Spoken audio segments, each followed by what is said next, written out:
Hey, good evening, ladies and gentlemen. Welcome to WVRC's online coverage of Spencer Middle School Lady Yellow Jackets softball action.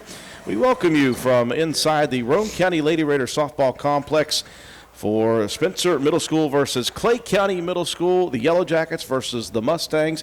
My name is Andrew Miller alongside my partner Matt White. Katie Nutter is our camera person. Again, this is a tape delay broadcast of middle school softball action. One of two games here today. We will only be able to broadcast the first game, but we're glad that we're able to get a little bit of coverage for middle school softball action.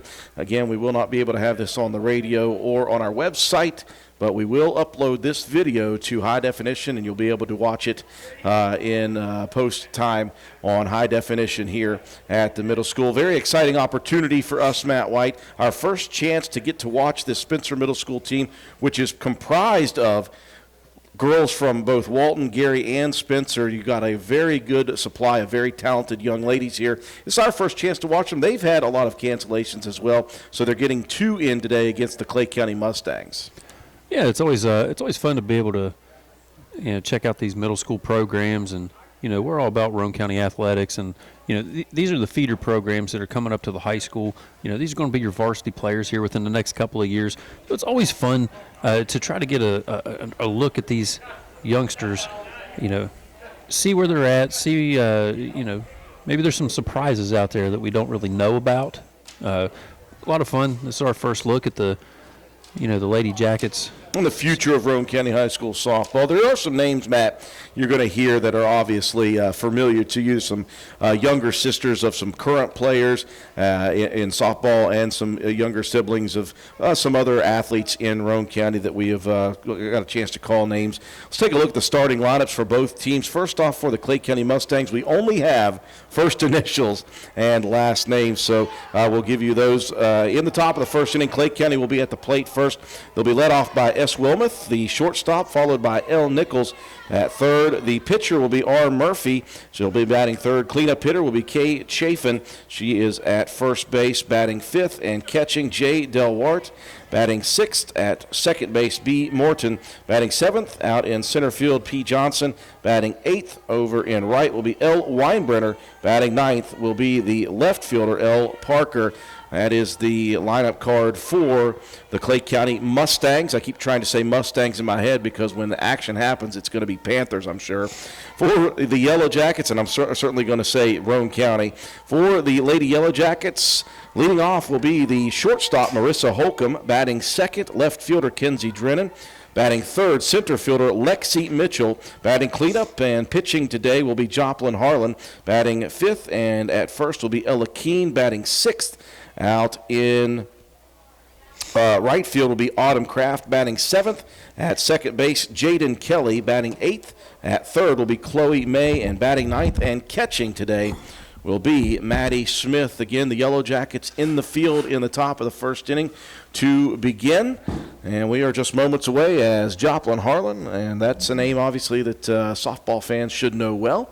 The youngest of three.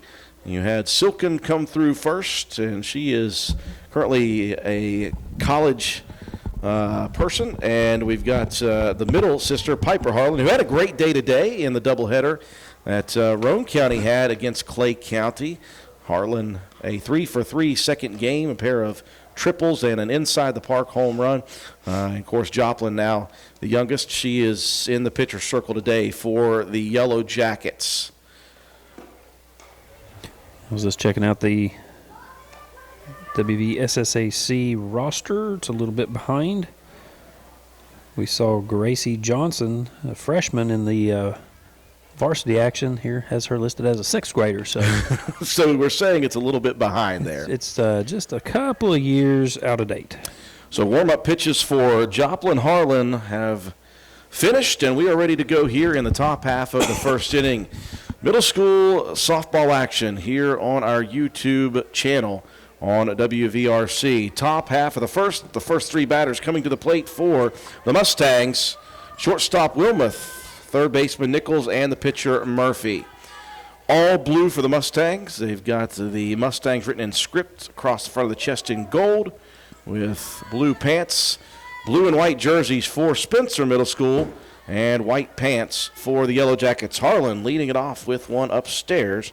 And we are underway here again. A doubleheader will be only on for this first game. Glad we can be a part of it, though. 1-0 the count to Wilmoth. Harlan fires it across the plate over to Kelly at second. Fields it cleanly and across to first. Into the glove of Keene for out number one. A very nice play by the second baseman, Jaden Kelly. Yeah, got to that ball quickly, made a nice throw. Good job there by Keene. Almost got pulled off the bag a little bit. Good job keeping her foot down and recording that first out. And Wilmoth showing speed as the leadoff hitter. That was a bang-bang play. So Nichols steps into the batter's box, looks at one upstairs. Nichols, the third baseman for Clay County here. Lights have been turned on. It's been a beautiful day here at the Lady Raider Softball Complex. 2-0 the count as Harlan misses upstairs to the second batter. Spencer Middle has been subject to many cancellations as well. Not a lot of games have been played in the middle school season. 2-0 pitch inside. Did it clip the batter Nichols? It did. And that will send the first base runner to the bases. Yeah, Nichols was high-stepping, trying to get out of the way of that one. Just like clipped her on the shoe as that ball was behind. Pitcher versus pitcher now as Murphy digs in. First pitch ripped towards Kelly again. She will take the out at first, and just the good play there by the second baseman. Get the out. That's what we always ask for. That would have been a tough play. You're having to turn your body completely around the other way to try to get that ball to second base. So, yeah, that's a smart play. Just take the easy out. 2 down here, top of the first, and just take your chances here at the plate. Kelly, a very good volleyball player for the Yellow Jackets as well. You'll see a lot of girls out here that play multiple sports. First pitch from Harlan to the cleanup hitter, Chafin, inside corner, called strike one. 0-1 the count. Chafin, the first baseman. 2 outs, top of the first, runner aboard second. Next pitch upstairs, gets by over the head of Smith, and that will advance Nichols to third. And a 1-1 count. Just the release point a little bit too high on a couple of these pitches for Harlan. Next one upstairs, good stab behind the plate by Maddie Smith. 2-1 the count to Chafin. Pair of ground ball outs here in the top of the first to the second baseman, Kelly. Here's the pitch, swung on and missed. And the count even at 2 apiece. Yeah, Harlan took a bit off that one. Yeah, I was going to say, Chafin was expecting something a little bit more, a little bit more speed to it and got way out in front of that one. Harlan into the windup. The pitch popped up right above us behind, and it will hit the rooftop here of the press box. 2-2 the count holds.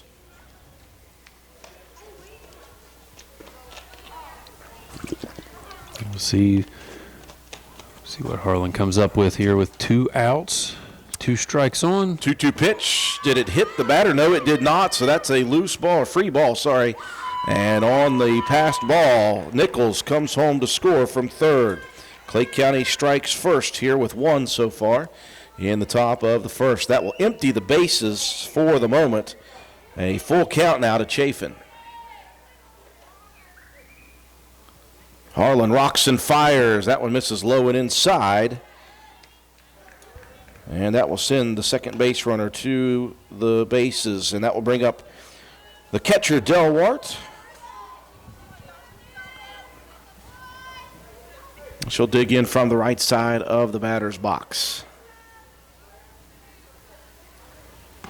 Harlan's first pitch missing upstairs. 1-0 count. For the Yellow Jackets in the bottom half of the inning, it'll be shortstop Marissa Holcomb, left fielder Kinsey Drennan, and center fielder Lexi Mitchell. Hitters 1, 2, and 3 due up for the Yellow Jackets. Next pitch low and inside, gets away. That will advance Chafin out to second. And a 2-0 count to Del Wart.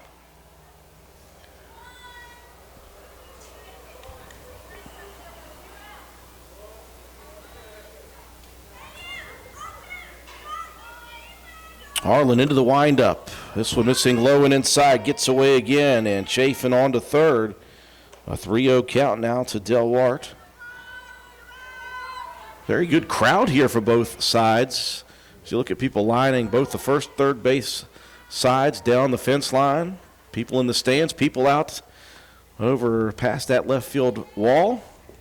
Next pitch inside. Here comes the runner Chafin to the plate, and a second wild pitch will send a second run home to score for Clay County. They lead it here in the top of the first, 2-0 with 2 outs. Yeah, a lot of folks just making an evening of it. They've come out, watched the varsity first couple of games against Clay County, just hanging around, showing some love to the middle school kids. First pitch in there to Morton for strike one. Morton, the second baseman. Yeah, I've had a little bit of control issues early on, but that last one was a really nice pitch. And she backs it up with an outside corner painted fastball. Shades of Mahaley Nicholson today. Well, she definitely gathered that corner nicely. So Harlan working ahead in the count. This one chopped towards Keene at first. She'll gobble it up and step on the bag for out number 3. A pair across in the top half for the Mustangs. Yellow Jackets to the plate, trailing 2-0 after this.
And we welcome you back inside the Lady Raider softball complex. Middle school softball action here this evening. We just finished up with Roane County High School versus Clay County High School in a doubleheader on Senior Day. 4 seniors honored. A sweep, 9-0, 10-1 for Roane County's girls. And now a doubleheader for the Spencer Middle School versus Clay County Middle School teams. We will be able to do this one game here. We'll get the first one in. We'll upload it to YouTube, and you guys will be watching it on delay. 2 runs, no hits, 2 errors, and nobody left on in the top of the first for the Mustangs as they take a quick 2-0 lead. We move to the bottom of the inning, and Marissa Holcomb swings heavy at the first offering from the pitcher Murphy. Next pitch ripped up the middle, gobbled up by the shortstop, and Wilmoth across to Chafin for out number 1. Good defensive plays. Top first by the Yellow Jackets, and immediately here by the shortstop. Yeah, both teams some good fielding here early in the ball game. That was a nice one over there at short. It's a tough play to make. So the left fielder, Kenzie Drennan, steps to the batter's box. First pitch from Murphy, missing high and outside. 1-0 the count. We're watching Murphy in her warm-up pitches. She's got some speed and some movement, but that one did not move away from the foot of Drennan, a hit batter. And the Yellow Jackets with their first base runner. That will bring up Lexi Mitchell, the center fielder and younger sister of Lacey Mitchell. We talked about names that We're going to hear and recognize. Anybody could recognize that one. We've said it a lot on accident. First pitch outside, and they'll send Drennan on the steal attempt. The throw by Delwart was offline. Stolen base for Drennan and a runner in scoring position for the Yellow Jackets. 1-0 count to Mitchell. Next pitch, one hops the catcher, Delwart. Nice stop behind the plate. And a 2-0 count now to Mitchell. Bottom first inning. Clay County struck in the top for 2. Next pitch, low and inside, gets away from Delwart. That will send Drennan on to third. And the Yellow Jackets with a threat brewing in the bottom of the first. Cleanup hitter and pitcher Joplin Harlan stands in the on-deck circle for the Yellow Jackets.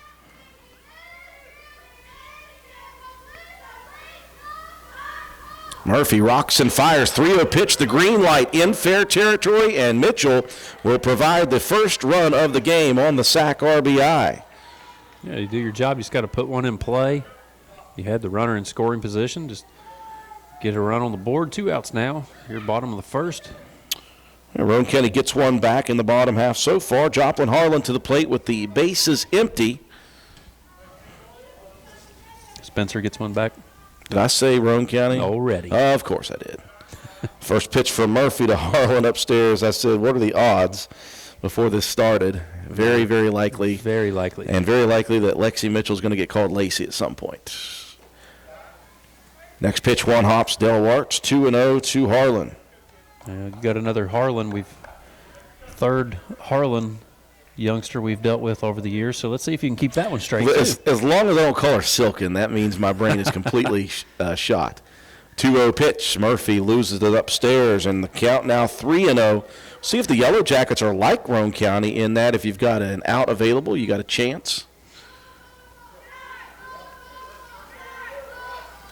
Murphy toes the inside of the rubber, and a green light on the pitch, ripped right down the line. Harlan rounding first, heading towards second. All the way out in the corner in left field goes Parker. She feeds it in. Harlan slides in safely for the triple. Okay, now we're getting weird, Matt.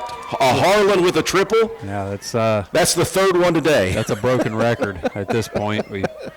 We've called that a lot even over the last 2 years, and Little Sis picking right up where Big Sis took off. Yeah, Joplin turned on that one and ripped it down the line. It went all the way to the far left field corner. Parker had a long way to go. She was playing shallow, Matt. That allowed Harlan around second and just in safely at third. She will be pinch run 4. Did you see who that was? The sweatshirt says 11. That's Kaylee Greathouse. So Kaylee Greathouse pinch running at third for the pitcher, Harlan.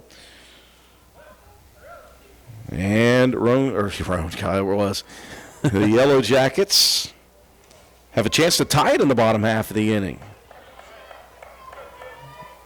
Ella Keene.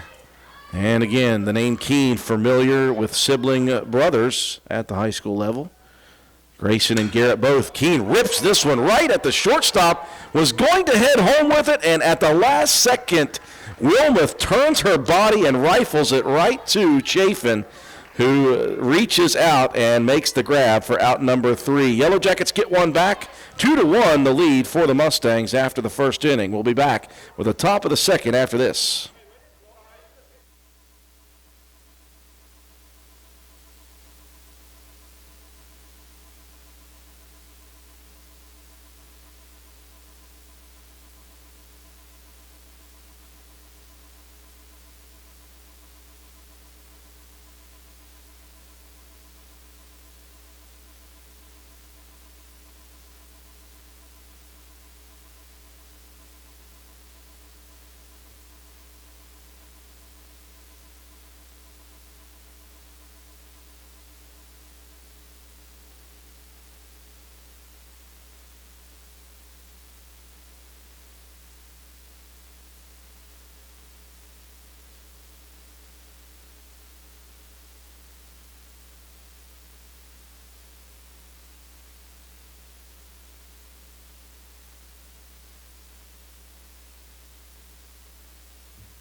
Top of the second inning we go.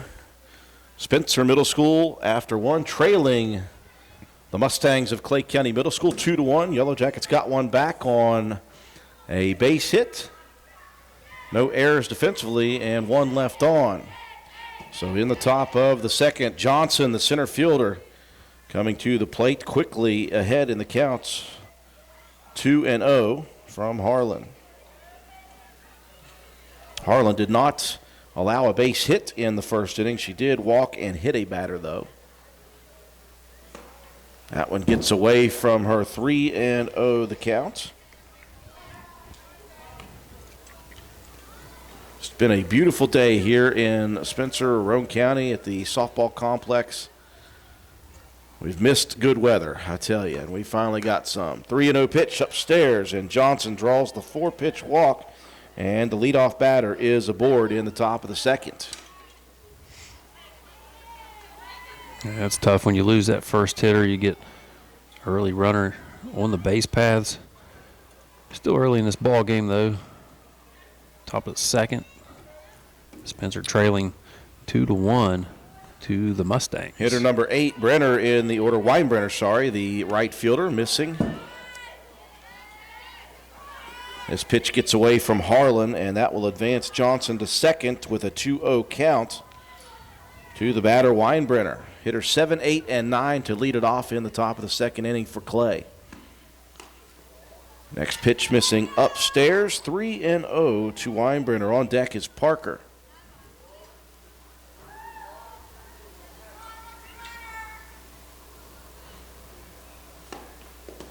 Next pitch in the dirt, gets away, and that will send Johnson to third. Weinbrenner is at first. Runners at the corners. A pair of 4-pitch walks here for Harlan in the top of the second to lead off. I'll be curious to see here, too, as this game goes on with the players from Clay County. Because we talked about the youth that they had at the varsity level. 7 starters were freshmen, so you bring a few more of those up, you're going to have a pretty stout program, numbers-wise at least, over the next couple of 2 or 3 years. Harlan fought back with a strike to begin the at-bat for Parker, and then Harlan catching the runner, Johnson at third, sleeping, fires over to Nichols, not to Nichols, to May, and Chloe applies a tag, a pickoff play. All right, I'll tell you, we've seen things like that change the outcome of an inning quickly. Just like that, you lose the opportunity if you're Clay at third. And now Harlan up in the count, 1-2 to Parker. Yeah, May gets up in the count, and she will strike out Parker. So, Matt? That's a couple of back-to-back beautiful pitches, just freezing the hitter. So just like that, you went from second and third. And no outs to 2 outs now. And a chance to get yourself out of this jam. First pitch to the top of the order. Wilmoth gets by. That will advance Weinbrenner to third. But this has a much different feel now to the inning. 1-0 the count. You can work on the batter here, Wilmoth. Wilmoth grounded out to Kelly at second in the first inning. Next pitch swung on, foul tipped. And the count even at 1-1. 2-1. Clay County with the lead here in the top of the second inning. 1-1 pitch, inside corner, popped foul, right beside the catcher, Smith. And the count now 1-2. Yellow Jackets will send Kraft, Kelly, and May 6, 7, and 8 to the plate to begin the bottom of the second.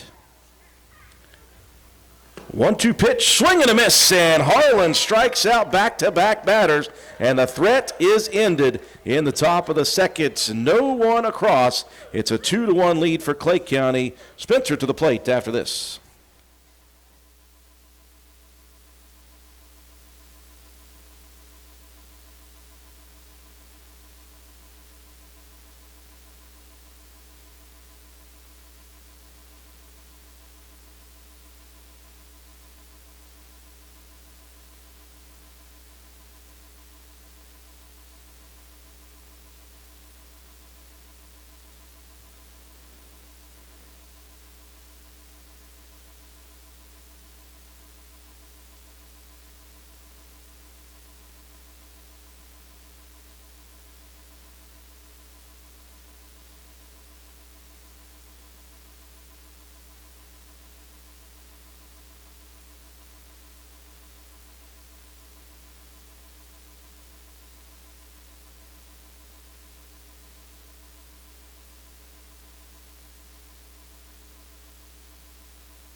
Moving into the bottom of inning number 2, Spencer Middle School trailing Clay County Middle School 2-1. A jam in the beginning of the top of the second for Harlan and the defense, but they got out of it with a strikeout, a pick play, and then another strikeout. No runs, no hits, no errors, and one left on. So to the bottom of the inning we go as Spencer Middle School to the plate. 6, 7, 8 coming to the plate. Autumn Kraft, the right fielder, swings and misses at the first offering from the pitcher Murphy. 0-1 the count. Murphy's got some serious movement on some of these pitches. Going to be a little difficult here for the Yellow Jacket batters the first time up. 0-2 now to Kraft. Here comes the 0-2 pitch. This one ripped towards the second baseman. In and out of the glove. And look at the stretch play at first from Chafin. Morton knocked it down, picked it up, and just barely got the runner Kraft at first. That's a couple of really nice plays over there at first defensively for Chafin. A couple of stretch plays, making turning a difficult play and just making it look routine. Now to bring up Jaden Kelly. She's had a couple of nice defensive plays at second base. Swings and fouls the first pitch out of play, 0-1.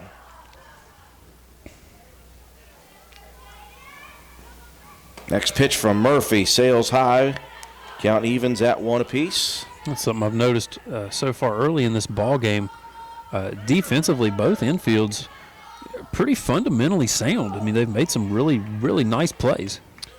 Murphy painting the outside edge, and she's ahead in the count to Kelly now, 1-2. 2-1 Mustangs leading Yellow Jackets. Tries the corner again. That one sails outside. The count now 2-2.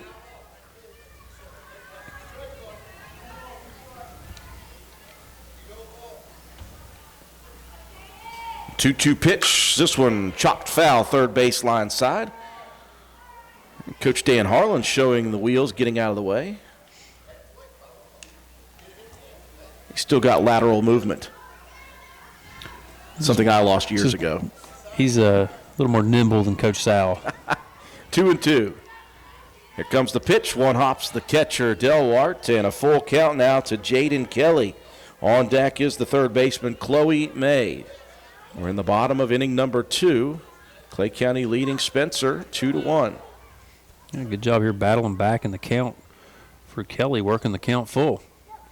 3-2 pitch down the middle, ripped up the middle. That one knocked down by the shortstop. And once again, look at Chafin at first. She is stretched on the last 4 plays, and that is the difference between Yellow Jacket runners being safe or being called out. Yeah, if you wait for that ball to come to you, those runners are safe by a mile. You make that stretch. You see she's shaking that one off a little bit too. You probably don't expect to make that kind of play on 4 straight outs. Yeah, very clean contact on the hit by Kelly, but a great play by Wilmoth at short. Chloe May, the third baseman, turns on this pitch, fouls it out of play. Count even at 1 apiece.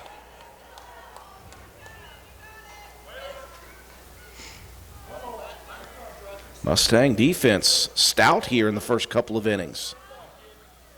That's quite specifically the middle infield is short and second. Swing at the high heat that time by May, and she knew it as soon as the bat went around. 1-2. I think as you come back around and you look down the third base line, you don't want to see the coach, the look on the coach's face when you go chasing those high heaters. That was always the bane of your existence as a player. Speaking of the middle infield for Clay County, 3 putouts defensively by the shortstop Wilmoth, 2 by Morton. So all but 1 putout in this game so far by the middle infielders. Here comes the 2-2, that one low and away. May lays off and a count full for the second straight batter. 2 outs, nobody on, bottom of the second. Spencer Middle trailing Clay County 2-1. The payoff pitch, and that one gets away from Murphy on the way down, and that will be a 2-out walk issued to Chloe May. Bottom of the order, hitter number 9, the catcher, Maddie Smith, and she's got to take off some of the gear, so that may take a few seconds here. While we have a second, let's talk about how you can upgrade your car insurance, Matt. Your car's warranty is expiring. So Smith, ready to go. We'll see if the Yellow Jackets can create a bit of a two-out rally here in the bottom of the second inning. First pitch to Smith outside the strike zone, 1-0 count. Back to the top of the order. After Smith, Marissa Holcomb in the on-deck circle. Another one low and inside this time. And Smith ahead in the count early, 2-0. This really has been a pretty nice defensive battle between both of these teams. 2-0 offering, paints the outside corner. Nice frame job by the catcher, Del Wart. Count now 2-1 to Smith. 2 outs, runner on first, bottom of the second. Yellow Jackets trailing 2-1. Murphy, the windup and the high heater. Smith now ahead in the count, 3-1.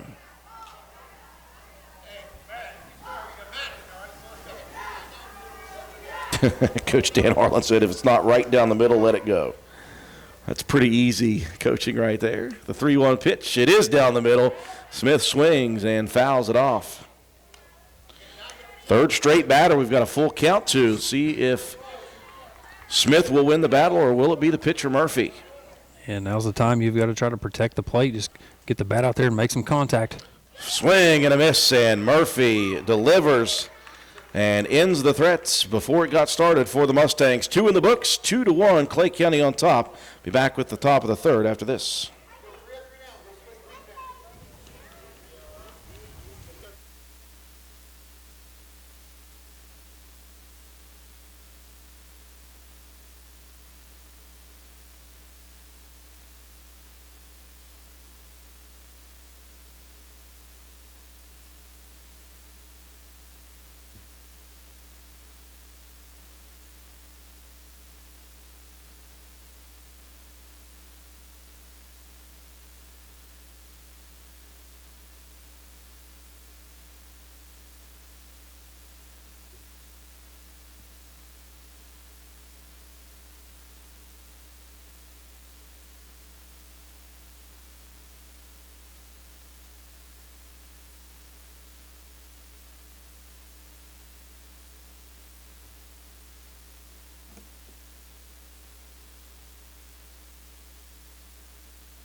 Scheduled this one. Top of the third we go. We've got a close one here in middle school softball action. Spencer Middle School trailing Clay County 2-1. Clay got 2 in the top of the first. Yellow Jackets got 1 back in the bottom half of the inning. Both defenses, though, have been very, very good behind these pitchers. 2-3-4 coming to the plate here against Harlan in the top of the third. Nichols, Murphy, and Chafin. Nichols was hit by a pitch and scored the first run of the game on a wild pitch in the first inning. 1-0 the count here in the top of the third. Next one from Harlan, missing upstairs, 2-0. Harlan was in a jam in the top half of the second, had runners at second and third with nobody out. A strikeout, a pickoff at third, and another strikeout ended that threat. Yeah, like you said, that's one of those moments in a game that really can kind of change the complexity. I mean, you had, 2 in scoring position, and then all of a sudden you're out of that jam with no damage done. So that's a big boost for your team. Harlan misses on 4 straight and sends the leadoff batter aboard. Nichols a 4-pitch walk. That will bring up the pitcher, Murphy. Murphy grounded out to Kelly at second base in the first inning. Lights shining brightly down. It's cooling down a little bit, but it's still nice. Here's another one to Kelly, and she will take this time the out at second. And again, those are 2 smart plays, Matt. You go back to the one she took the out at first because the ball moved her towards first. That one she was able to get to second in time. Yeah, just good heads-up plays. You make the simple, make the easy out. And that time, the easy angle was to take it to second base, and that's even better because then that gets your lead runner off the bases. Chafin hit by the pitch on the first offering. That will advance runners to first and second. Murphy reaches on the fielder's choice. Good play also by Holcomb, the shortstop, making sure she covered the bag at second. 1 out, runners on first and second. Del Wartz reached on a walk, was stranded in the first. First pitch gets away, and runners will move. Murphy to third, Chafin to second. And just as we had in the last inning defensively for the Yellow Jackets, runners on second and third, this time with 1 out.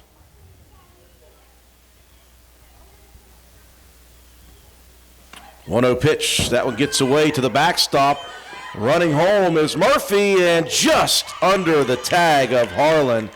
Good hustle play behind the plate that time, Matt, by Maddie Smith, and made that one close. But unfortunately for the Yellow Jackets, the third run will come across.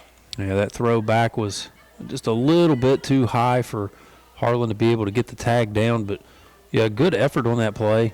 All around smart, quick reaction there behind the plate by Smith, and then the smart cover of the plate from Harlan.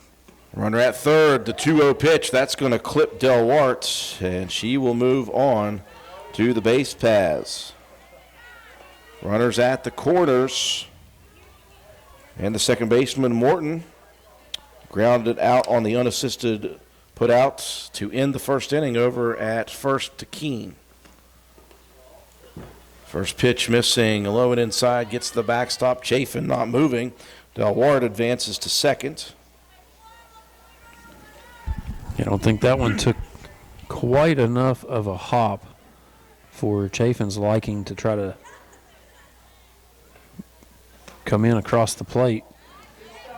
Next pitch missing, low and inside. Good stab by Smith. 2-0 the count, though. 3-1 the lead for Clay County here in the top half of the third inning. Next pitch, right down Main Street. Healthy cut as Morton swings and misses. 2-1. Yeah, just got out in front of that one a little bit too much. Nice off-speed pitch. Good location on that one as well. 2-1 offering upstairs, and once again, that is going to allow another run to cross as Chafin comes home to score. And the lead now 4-1. Del Wart moving over to third. 1 out. Top third, 4-1. Now Clay County leading.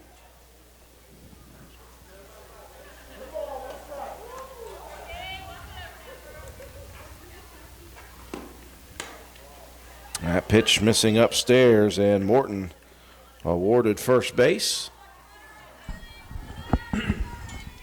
So Harlan in a bit of a grind here in the top of the third. Giving up a couple now. Clay County up 4-1 here in the top of the third inning. And center fielder Johnson comes to the plate. Pushed back. That one gets out of the glove of Smith. And another run will cross here in the top of the third as Del Wart comes home to score. Morton out to second. Johnson was walked in the second on 4 pitches, and she was the one picked off over at third to help eliminate the threats. Late swing, this one foul tipped. And the count evens at 1-1.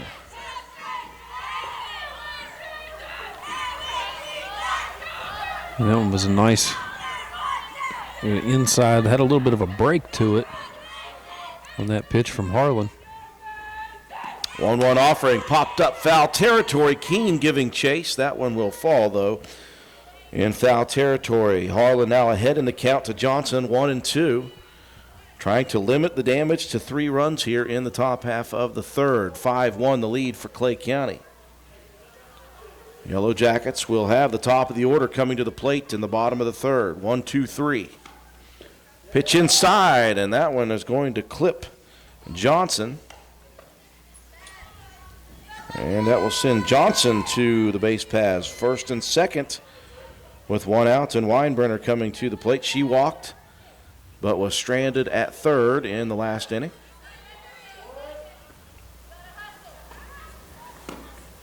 Nice pitch on the outside corner. 0-1 the count. That was an excellent location on that one. Outside corner. When Harlan's hitting that pitch, it's been really effective. Now she'll move to the inside corner and get the call. 0-2 now to Weinbrenner. Harlan has a pair of strikeouts here in the game. This one gets away upstairs. Runners advance to second and third. Morton moves to third, Johnson to second. Count now 1-2 to Weinbrenner. Parker on deck. 1-2 pitch just stays high that time. Thought that one might drop down into the zone.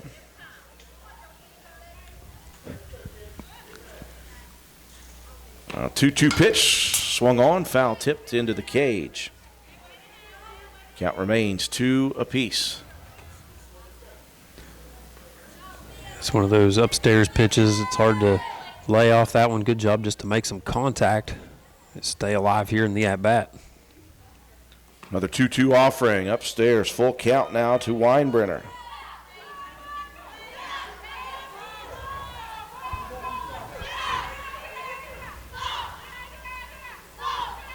The payoff pitch. This one ripped up the middle, and that one will get through. 1 run will score. Johnson was slow to move on that one. She was a little nervous about that one being caught by the shortstop, Holcomb. And she will move over to third on the RBI single by Weinbrenner. Yeah, that little bit of a hesitation maybe cost them a run there, but good job out there in center field by Mitchell to come in and field that one quickly and get it back in and hold the runner at third. Base runners at the corners. We're still in the top of the third here, 1 out.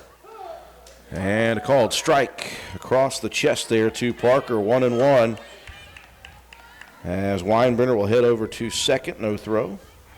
Right now, if you're Spencer, you're just looking to try to get a batter out here. A late swing by Parker. She'll foul it down the first base line. And the count 1-2.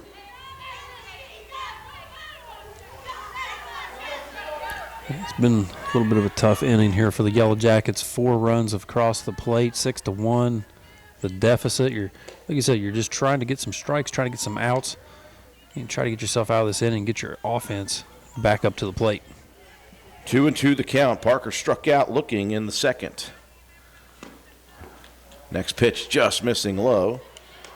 And another full count now here to a batter. Top of the order, and Wilmoth awaits in the on-deck circle. Full count pitch, and that one flies right over the belt, and that is a called strike. 3 strikeouts now for Harlan. I think that one hopefully will give her a little more confidence, because you're just looking to try to get the batter out and get 2 outs in the inning. Wilmoth, this will be her 3rd plate appearance. And a little bit of miscommunication with the runners on the base path. Johnson was halfway to home, and Weinbrenner said, I'm going for third, and then both of them had to turn and run backwards. Wilmoth 0 for 2, a ground out to Kelly in the first, a strikeout in the second. This one, though, ripped into shallow right field. Kraft makes a nice play to keep it from getting by, but that will still plate the 2 runs on the base paths, and Wilmoth breaks through with a 2 RBI single in the top half of the third. That was just a nice piece of hitting. took that outside pitch, drove it out there in right. Nice stop out there in right field by Autumn Kraft. She didn't have a very good angle on that one, trying to get the ball down. Nice job to save extra base hit. So Clay County with 2 outs now has batted around the order. Nichols started it off with a walk, was forced out on the 4-6 play. This one popped into the home stands. Corey Clarkson sacrificed the body there, Kook. Yeah, he could have made a play on that ball and instead just sit there and watched it drop. He's in preseason form right now. He's in those games that don't count. 1-1 the count here to Nichols.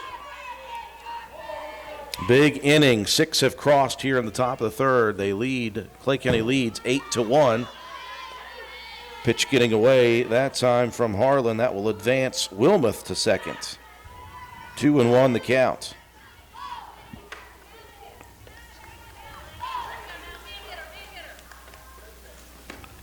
Next pitch finds the inside corner. So Harlan, after struggling a bit, Matt, and still, a bit here once in a while, but the last couple of batters, she's really started to find her mark and grind it and try to find a way to get out of this inning. Full count once again. More than anything, it's just trying to find your consistency of your release point. I mean, when she's hitting her marks, she's throwing some beautiful pitches. Boy, a close one there, and that one a called ball as Nichols awarded first. Harlan really wanted that one. Runners at first and second, and the pitcher Murphy back to the plate. She reached on a fielder's choice to start this inning. Grounded out to Kelly in the first. Jaden Kelly over there at second base.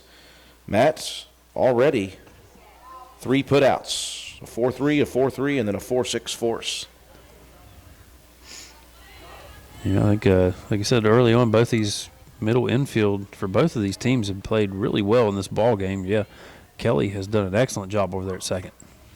First pitch to Murphy, called strike at the belts. 0-1, and again, it's not as if errors are being made. Clay County getting base runners aboard and able to get a couple of base hits that they need and score big runs. 1-1, and the runners advance on the high pitch. Nichols out to second, and Wilmoth over to third. Still 2 outs here in the top of the third inning. Next pitch popped up into very shallow center field. Moving out is the shortstop Holcomb. She couldn't get to it. Mitchell coming in from center. She couldn't get to it. And the Dying Quail ends up scoring a pair of runs. And that was just unfortunate for the Yellow Jacket defense. Perfectly placed ball by Murphy. Yeah, right in that area where nobody can get to it. A lot of time you want to. I thought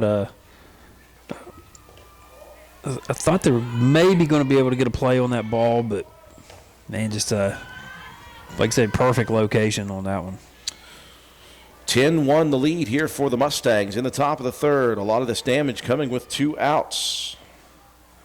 Chafin, second plate appearance of the inning, swings and misses. 1-1 the count. Chafin was hit by a pitch, ended up scoring on a wild pitch in this inning.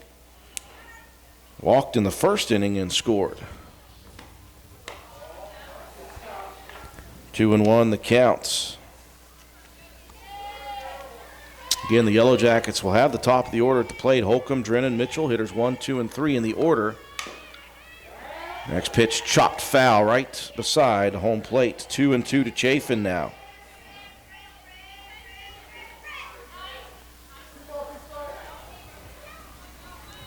Harlan trying to get out of the inning. This one low and inside, gets away from the catcher, and that one will advance Murphy. And for the 4th time in 5 batters, we've got a full count. Just see if Harlan can win this battle. Try to get herself out of this inning. Payoff pitch. This one ripped right back to the pitcher's circle. Harlan over to first. Keene jumps, grabs it, and on to the bag for out number 3. But a tough inning in the top of the third for the Yellow Jackets as they give up 8, and they trail moving into the bottom of the third, 10-1. See if they can get some back after this.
As we move into the bottom of inning number 3, Spencer Middle School finds themselves down 9, a big 8-run inning for the Mustangs of Clay County. 10-1 your score.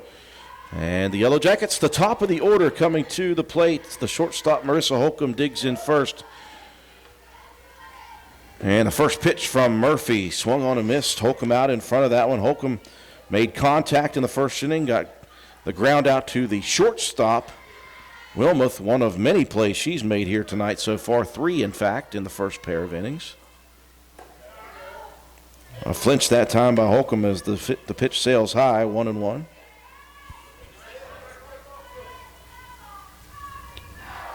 Temperature's starting to drop just a little bit.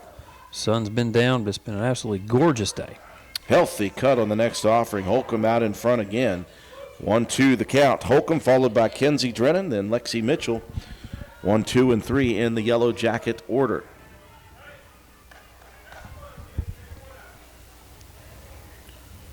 Murphy's wind up. The pitch foul tipped as Holcomb stays alive by the hair of an eyelash. As long as you make some kind of contact, keep yourself alive. You never know what the next pitch is going to hold. Count holds at 1-2. Another offering from Murphy, a called strike on the outside corner, and that is Murphy's second strikeout of the game. She'll get the lead batter here in the bottom of the third. That will bring Drennan to the plate. Drennan hit by a pitch, stole a base, and scored the lone run of the ball game on Mitchell's sacrifice RBI. First pitch here in the third from Murphy, sails high, 1-0. Drennan, the left fielder today. Game 1 of 2 in middle school action. We'll be doing this first one only. Swing and a miss, 1-1. We'll be busy the next 2 days as the weather has finally started to clear up. We'll be all the way up in Lost Creek tomorrow. Rome County High School boys baseball action. This one chopped high into the sky over at second base. Moving back is Morton right on the edge of the grass in right field, making the play for out number 2. That's a tough read, trying to figure out where that ball's coming off the bat. Morton had to backpedal a little bit, made a nice catch.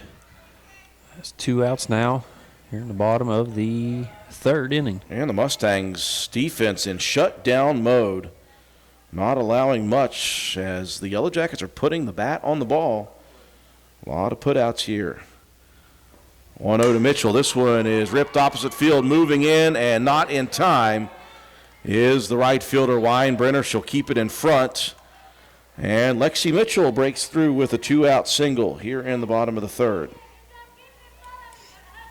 Second base hit of the game for the Yellow Jackets, and that will bring up Joplin Harlan. She had the first base hit, a rip shot triple down the line in left field. First pitch, one hops the catcher, gets by Delwart, and that will advance Mitchell out to second and into scoring position. 10-1 the lead for the Mustangs. A big 8-run inning blew it open. It was 2-1 going into this third. Healthy cut by Harlan, but out in front of it, 1-1. Trying to get a couple of those runs back with one swing of the bat. Caught air. 1-1 offering. Inside corner called, strike 2. That would look like it trailed pretty far to the inside, but the old blue hat is going to give them the benefit of the doubt on that inside corner. 1-2 pitch down the middle. Harlan chops it foul, back out of play. Count remains 1-2. Again, Rome County's boys will be in action up at South Harrison tomorrow for a 5 p.m. first pitch. We'll be there. And then we will come home on Friday with boys action as well as they host Doddridge County. And that will do it for us and for the high school teams for the week. We're right back at it next Monday as well. The 1-2 pitch, that one drops out of the zone. Count even at 2. Is it Doddridge? It was Parkersburg Catholic. Well, somebody told me Dodgers today, so who I don't know. knows? 2-2 pitch called, strike on the outside corner, and Murphy gets out of it with no damage in the bottom half of the third. To the fourth we go. Mustangs to the plate. Clay County leading 10-1.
We welcome you back inside the Lady Raider softball complex. It's not Lady Raider softball action right now.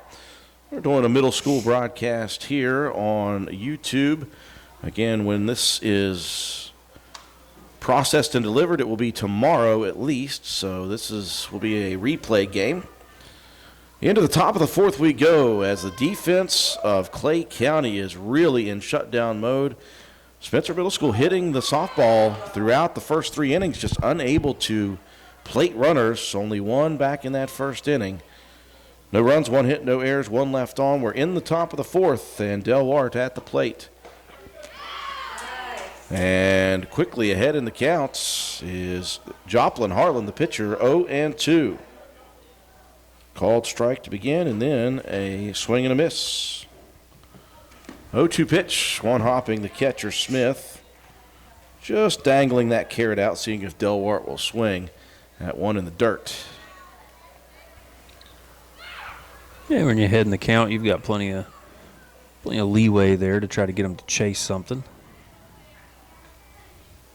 Well, the 1-2 pitch just moves outside and high a little bit, 2-2. Hitters 5, 6, and 7 due up here in the top of the fourth for Clay County. Delwart followed by Morton and then Johnson. The 2-2 pitch, swing and a miss. That gets away, though, from Smith. And this is going to be a tough play as the speed of Delwart awards her first base on the strikeout and E2.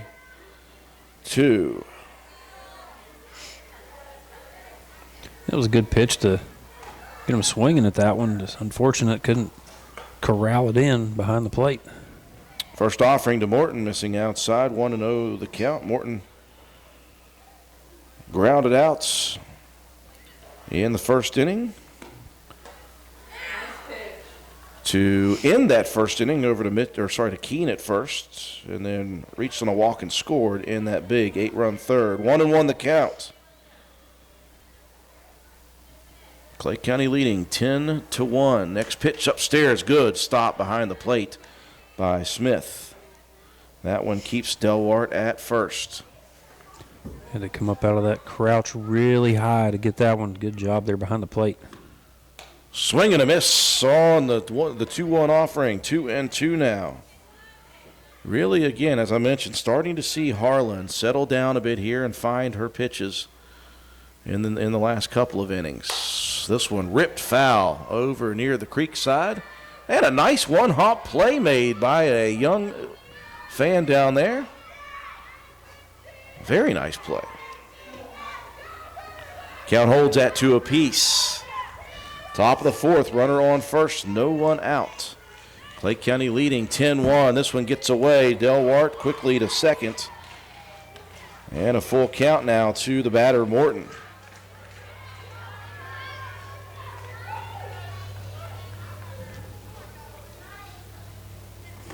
Pitch swung on and missed, and Harlan strikes out another one. As Joplin now with 1, 2, 3, 4, 5 strikeouts in the ball game. One out now here in the top of the fourth. And Harlan right at it again. Strike at the knees to Johnson. 0-1 the count. Next pitch popped up. Shallow right center field, and in the Bermuda Triangle it goes. Now they're going to send Delwart around. Here comes the throw home. It's in time. And just in and out of the glove of Maddie Smith. Boy, the arm strength of Marissa Holcomb on that relay, Matt, made that a very close play. Yeah, she really fired that one in there just on the slide. Just enough contact to knock the ball free. Looked like that was, look like Smith might have, if she could have got a hold of that ball and kept it secure, that very likely could have been an out. Very close play, and again, just that dying quail in the middle of second, center, and right. No one could get to it. It was in the right place for the RBI single for Johnson. Weinbrenner had the big RBI single back in the last inning. Looks at a pair of pitches, 1 ball and 1 strike. She singled with the RBI back in the second inning. Rips this one foul, first baseline side. And Harlan once again ahead in the count, 1-2.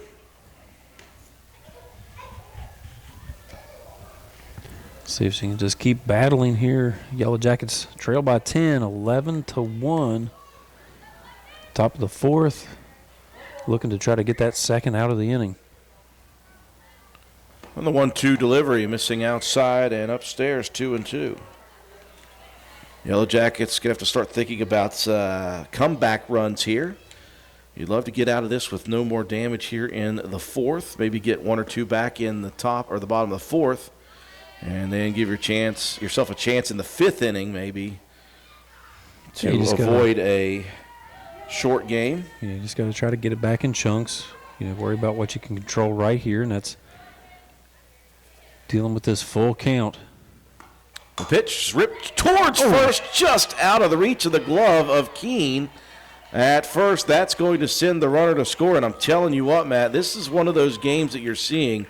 The Mustangs are hitting it just out of the reach of the Yellow Jackets, and the Yellow Jackets are hitting the ball right where the fielders can make plays, and that's what they're doing. Yeah, that's it's unfortunate because, Spencer's been hitting the ball, pretty well, just hitting it right at the defense, and the Mustangs are just finding holes in the defense. We'll send the runner down on the first pitch to Parker. As Weinbrenner, after the RBI single, will swipe second. 1-0 the count. Parker has struck out twice in this game. 1-1 the count as Harlan fires one over the middle of the plate. 12-1 the score in favor of Clay County.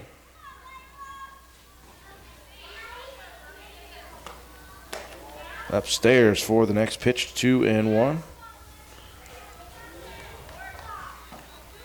1 out with a runner on second. Next pitch, inside corner. Good paint job by Harlan. 2-2 the counts. Now that one had some excellent movement, tailing back in against the right-handed hitter. 2-2 pitch called, strike 3. And Harlan would prefer to see Parker all the time. 3 strikeouts for Joplin Harlan to Parker alone. 2 outs now in the inning. Those were just back-to-back beautiful pitches, painting that inside corner. Top of the order, though, and the 2 RBI single back in that second inning for Wilmoth. She is 1 for 3. 1-0 the count here in the fourth. Swing and a miss, 1-1. Yellow Jackets will have Keene, Kraft, and Kelly coming to the plate in the bottom of the fourth. Next pitch a little low. Smith stops her from getting to the backstop, and that keeps the runner, Weinbrenner, at bay out at second. 2-1 count. Next pitch, that one hits the front of the plate. And Weinbrenner was already heading back to the bag at second. 3-1. It's a fortunate break. That would have been a good pitch to take off on and get to third. 3-1 pitch and a nice fight back pitch there as Joplin finds the corner. 3-2 once again. A lot of those counts here in the last 2 innings.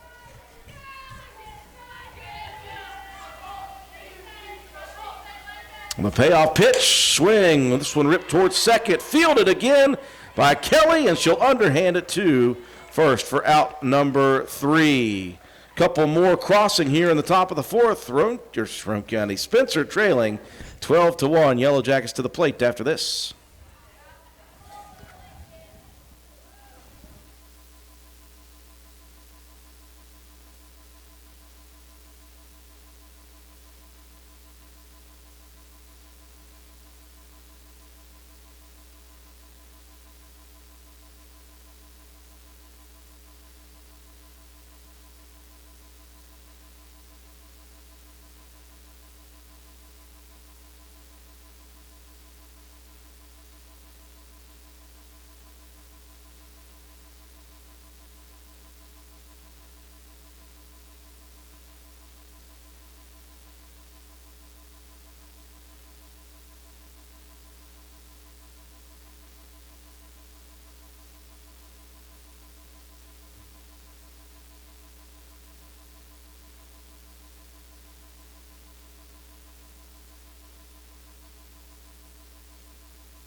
Moving into the bottom of the fourth inning we go.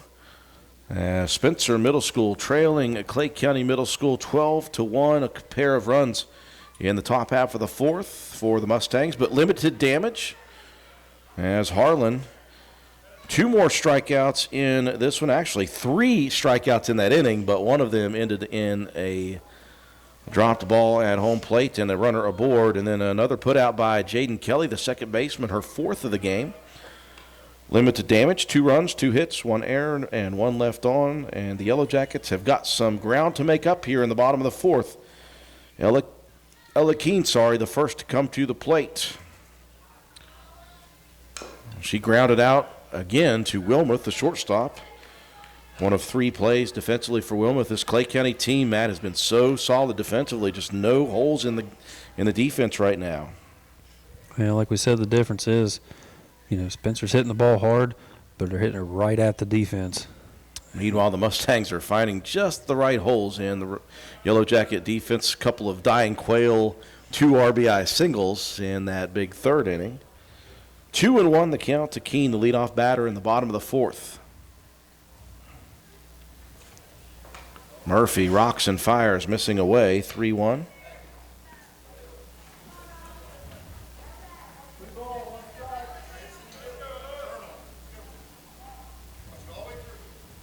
Murphy has not had to be overpowering in this one. Relying on defense. Upstairs, Keene takes a look, and a 5-pitch walk issued. And for the first time today, the leadoff batter is aboard in the bottom of the fourth for the Yellow Jackets, and that's what you need, Matt, to try to get back into it as base runners.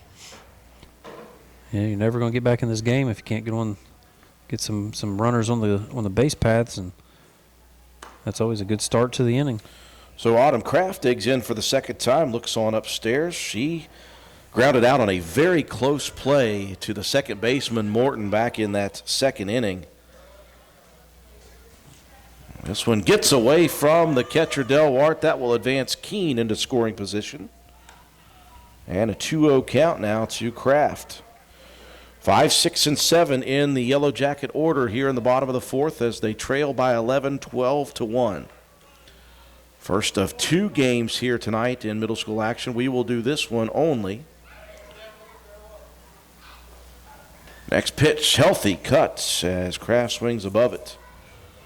2-1. Now, that was just a good location on that pitch. Low outside corner. You pretty much had to take a cut at that one. A 2-1 offering, looking for the edge and getting it is Murphy. Outside corner. She's had very good control here this evening. She hit a batter in the first and walked one in the second. Other than that, just the one walk here in this one. This one chopped in fair territory, but it just goes foul. And look at Chafin at first again. Well, she has been a very good player over there defensively for Clay County. Yeah, she's been busy over there at first. That one's going to go foul, though. So Kraft stays alive, has another 2-2 opportunity here. Murphy rocks and fires. This one's nubbed right back to the pitcher's circle. Murphy off of the rubber quickly. They'll get the out at first, and Kraft will sacrifice Keene over to third. If you want to chip away at this lead, you got to, get a couple of runs across here quickly. Time's going to run out on you. You got bottom of the fourth inning with an 11-run deficit. And the second baseman, Jaden Kelly, the first pitch from Murphy way behind the batter. It gets to the backstop, and Keene will come home to score the second run of the game. That one was severely inside. Just when I was saying Murphy has had pinpoint control, she lost control of that one. Kelly grounded out up the middle on a hard hit shot to the shortstop. Wilmoth, who's been perfect so far. Kelly now rockets this one foul out of play. Jaden has made her hay today defensively. 4 putouts in the field for the second baseman.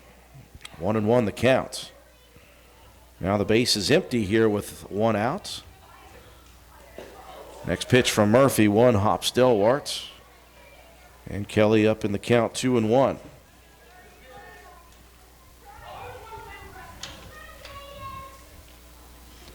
See if she can put one into play. Need some more base runners. 1 out, bottom of the fourth. She won't see a decent pitch that time as Murphy moves high and away.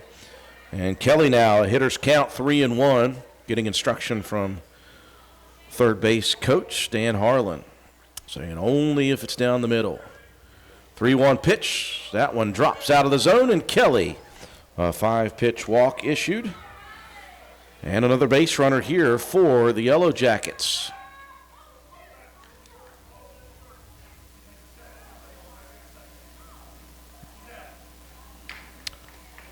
And what do we have here, Matt, but the old ugly look-back rule. Oh, my gosh. This is – don't get me started. So Murphy had the ball. She was in the pitcher's circle. Kelly came off the bag in fair territory, and all Murphy had to do was turn and look at her. And she was out. Explain that to me. Explain that to me, please. Please, for the love of all that is holy and sacred, Matt White, explain that rule. Why is that a rule? I wish I could tell you.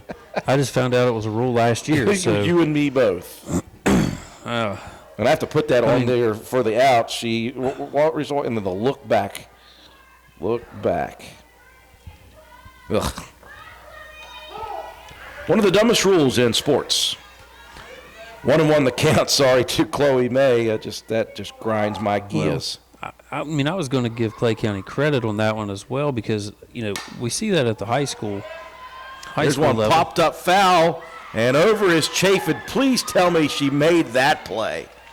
She did. My goodness. Chafin, who has made play after play, goes over to the foul fence, crashes into the fence, and makes the grab for out number 3. That young lady is quite impressive as the defense again for Clay County remains incredibly solid, and they will shut down the Yellow Jackets in the bottom of the fourth with just 1 run crossing. To the top of the fifth we go, and it's a 12-2 Clay County lead.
We welcome you back to the Lady Raider Softball Complex. We are in middle school action. Spencer Middle School Yellow Jackets and Clay County Middle School Mustangs. At the moment, the Mustangs doing all they need. They're finding the holes in the defense and placing shots right there and plating runs. And defensively, Matt White, they are really, really solid, secure, and another big play to end that inning for Roane County Yellow Jackets after one run crosses. Chafin, the first baseman, crashing into the first base fence in foul territory to make the grab for out 3 and limiting the damage for the Yellow Jackets. Just amazing. Yeah, that young lady's made so many spectacular plays this evening. Got to give her a ton of credit in this ball game. Matt White was talking about giving her a Player of the Game award defensively. Hey, I mean, like I said, if we dish them out for both teams, she's a shoo-in for Clay County. Absolutely. So Nichols at the plate. It's 2-3-4 here in the top of the 5th. Yellow Jackets in dire straits right now. They need to give up nothing here, and they need 3 to extend the game in the bottom half of the 5th. Here's the pitch, ripped over towards third. It just gets past the glove of May coming in, and that was a close play. That would have been a good one for the third baseman, Chloe May. Yeah, that was going to be a tough one. It just nubbed off the end of the bat, taking a funky spin as it was coming down. That's a tough play to make. It died out of the air quickly as well. So, base runner aboard to start this inning. And the pitcher to the plate, Murphy, 1 for 3 with a pair of RBIs in that big third inning. Swing and a miss at the next offering.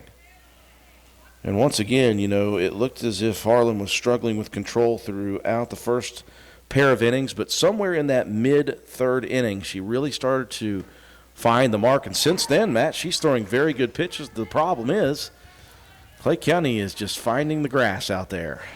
Yeah, that was a nice one as well, right on cue. Beautiful inside pitch. 1-2 pitch popped foul as Murphy stays alive. Count holds at 1-2 for the Yellow Jackets in the comeback bid. They will have 9-1-2 coming to the plate in the bottom of this 5th inning. The goal is to get out of it as quickly as possible with as little damage as possible. 2-2 the count to Murphy.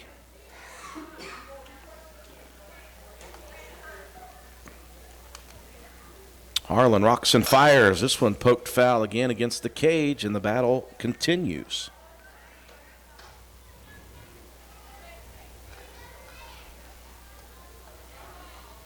Yeah, you just got to keep battling here and try to get yourself out of this inning as quickly as possible to give your offense a chance. There's one chopped towards second base, and again, the 5th put out for Jaden Kelly.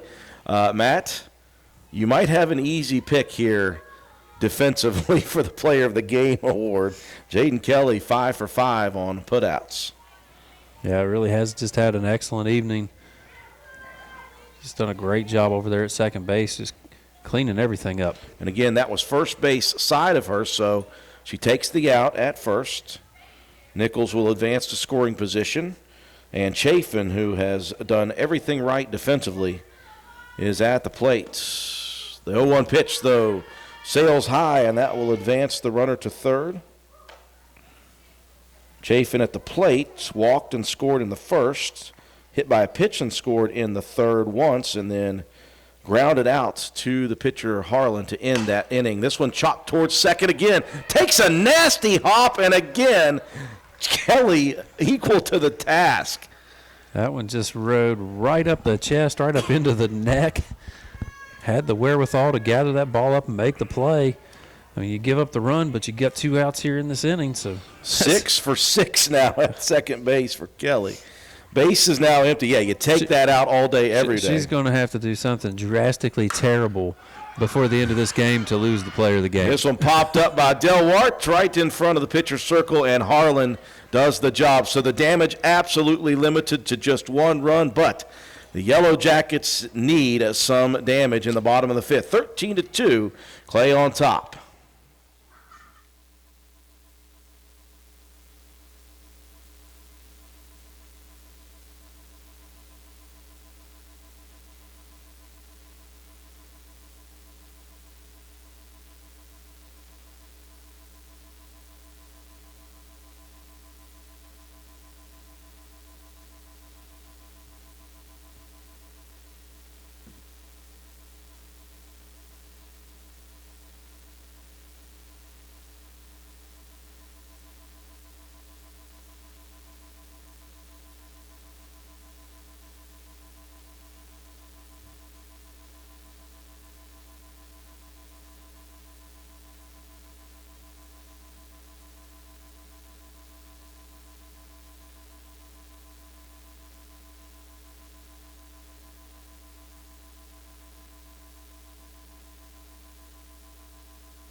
Moving into the bottom of the 5th inning, and it is do or die here in this bottom half for the Spencer Middle School Yellow Jackets. They trail 13-2, and that 8-run rule is looming large. As Matt White and I were talking about, they need 4 to extend the game here.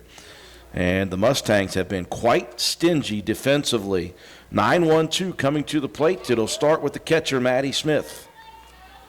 As Murphy, again, has not been overpowering. The Yellow Jackets have been slapping the ball all around this field, unfortunately for them, right at defenders. 1-0 the count. First things first for the Yellow Jackets, you need base runners in whatever fashion. Walks, hits, hit by pitches, it does not matter. Yeah, you don't have to get over antsy at the plate and start swinging at everything. This one chopped right back to the pitcher's circle. Murphy quickly across to Chafin for out number 1. Like I said, you just need to get runners on the base. You know, you be patient and wait for something that you can hit. I thought that actually was a pretty nice pitch to get a hold of. Just got on top of it a little bit.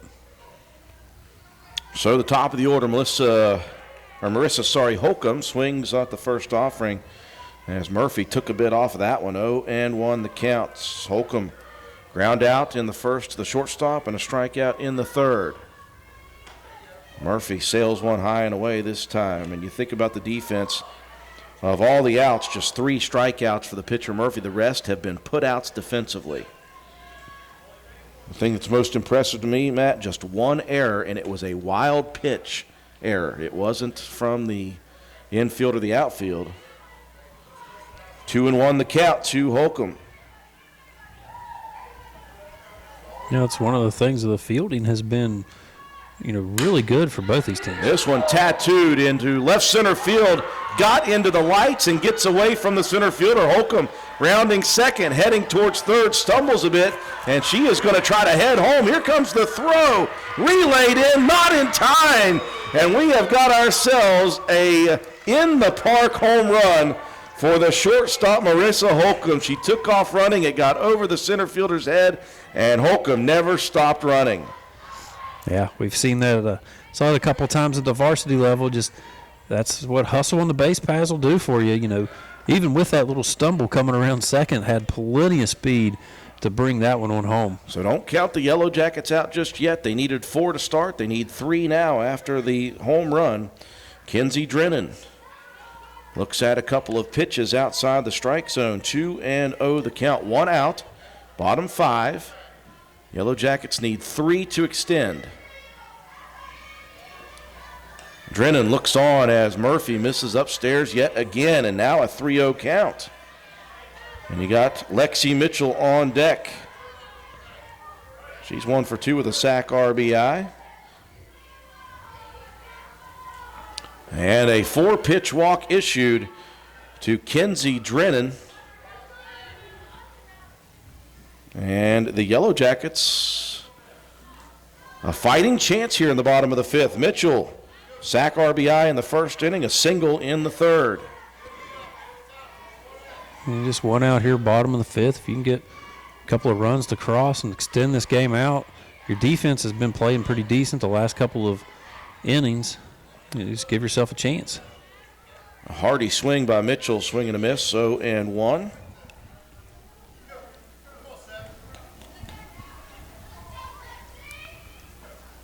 Inside corner, this one chopped very slowly, first base side, and Murphy picks it up barehanded and it gets away. And now they're going to send Drennan over to third. Chafin's throw not in time. And Drennan aboard third. Runners at the corners. And the run that represents the Yellow Jackets getting back into it is coming to the plate now. If somehow the 2 on base score and Harlan scores, the Yellow Jackets have avoided the early exit here. I'm giving Mitchell a single there. I don't think she was going to be out no matter what. That was a swinging bunt down the first baseline. Mitchell heads on to second, so that takes a force out away at first or second. And a 1-0 count to Harlan, who has a triple already in this game. 1-1 the count now. And all of a sudden, The momentum of this game starting to shift a little bit. See if they can continue. This one hops the catcher, Delwart. A very good stop, limiting the damage and keeping Drennan at bay at third. Yeah, that was really nice job sacrificing yourself, getting over and knocking that ball down. So if you're Clay County, you don't want to give any more hope to the Yellow Jackets if you can hope to do that. Next pitch in the dirt, now 3-1. And Murphy dangerously close here to sending Joplin Harlan to first and loading the bases. Bottom of the fifth, the Yellow Jackets need 3 more, and a big fight back pitch there for Murphy. Called strike on the outside corner. We got a full count now. The cleanup hitter and the pitcher, Joplin Harlan. A full count pitch, and Murphy unable to get one close to Harlan, and now the base is loaded, and that one at first represents the extending run of the game here. Harlan will have a pinch runner. Is that Greathouse again? Yep, Kaylee Greathouse coming in to run. And Ella Keene coming to the batter's box. She's 0 for 1, ground out to the shortstop in the first inning. Walked and scored on an error in the fourth. 13-3 at the moment. Yellow Jackets trailing by 10. They came into this inning in the bottom of the fifth needing 4. They got a home run inside the park by Holcomb. And they've got the bases loaded now. 1-0 the count to Keene. On the next pitch, boy, she just about got hit by that one. That would have plated a run. 2-0 the count. And Murphy, who had great control, Matt, throughout this game, is starting to show some signs here of some stress, and she'll miss outside again. 3-0 the count, and nowhere to put Keene. Maybe a little bit of fatigue maybe setting in. I mean, even though you've only given up 3 runs in this game, Murphy's had to throw a lot of pitches. Starting to get cold as well in the night. 3-0 pitch, and that is a 4-pitch walk issued. And that is going to send the 4th run home of the game. And the Yellow Jackets, Matt White, making it very, very interesting. The run they need is standing at second with 1 out and the bases loaded. Drennan comes home to score. Mitchell over to third. The pinch runner, Greathouse at second. Keene, the RBI walk. And Autumn Kraft, who has made contact, Matt, 2 times today. She ripped a ground ball to the second baseman, just barely thrown out by Morton in the second, and then a shot right back to the pitcher to sacrifice a runner and advance a runner. So Kraft has made connections here, and she'll swing at the first pitch high into the night sky, over at short. That's dangerous. That's going to drop in. They'll take the out at third, a very wise decision, and a heads-up play by Wilmoth. And they'll take the force out. Mitchell will score from third, and Greathouse, the pinch runner, will be thrown out on the force.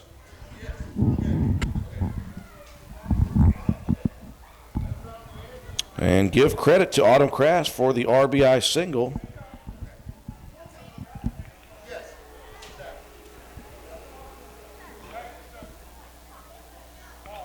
So 2 outs now here in the bottom of the fifth. And the run that is needed for the Yellow Jackets is Ella Keene, and she is at second base.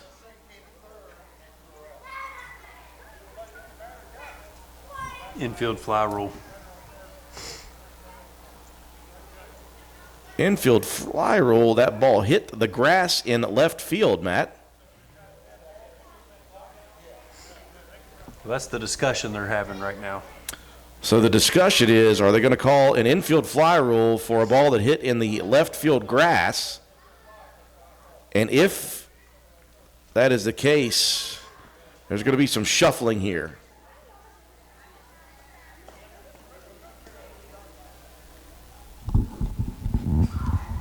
And the 2 umpires, they worked the 2 varsity games before this one. And now they are into their 3rd game of supposedly 4 tonight. These guys are probably pretty physically and mentally exhausted, Matt. So we're in a holding pattern here. The Yellow Jackets, though, here in the bottom of the fifth, showing some grit and determination, saying we came into the bottom of the fifth. We needed 4 runs. We got an in-the-park home run from Holcomb, and then they loaded the bases with 1 out. Autumn Kraft hit one into left field that supposedly scored a run.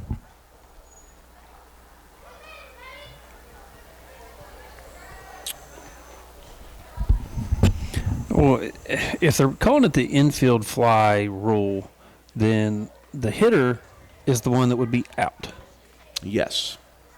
And you can't advance runners so after that. If that is the case, then everybody's going to have to head back. If that's the case, then that run's coming off the board, and we're going to have bases loaded again if that's an infield fly. If it's not, then they just get that force out at third, and the run scores. So at the moment, they've already taken – they allowed the runners to advance now and still called the batter out. Both coaches over at third base in the third base box talking to both officials, the home plate umpire and the base umpire. And at the moment, as you mentioned, Matt, we've got 2 outs. They are going to allow the run to stand. Nope, they're going to take it off the board. So the question is, if they take the run off the board, then there needs to be bases loaded once again. Because the bases were loaded when Kraft was called out on the apparent infield fly rule.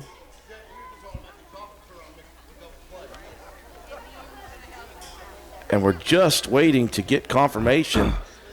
Now they've got the 5 back on the board, Matt. So if they're calling infield fly rule number 1 on a ball that hits in left field, that's so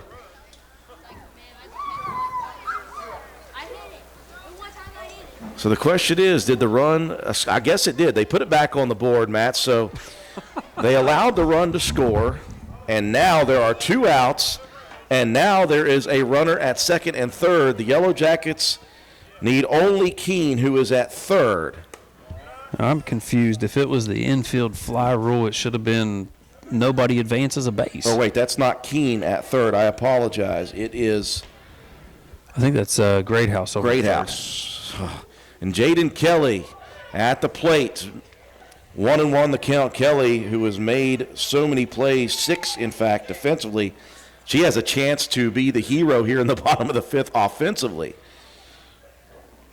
Grounded out to the shortstop, hard hits, and then walked, but was called out on the look-back rule. Here's the 1-1. That one fouled back out of play. The run that needs to score is at third. 13-5, 8-run advantage here in the bottom of the fifth with 2 outs. The 1-2 pitch. One hops the catcher. Here comes the runner heading towards home, and she will beat the throw. And that will extend this ball game to the 6th inning. Boy, the Yellow Jackets no quit in this team.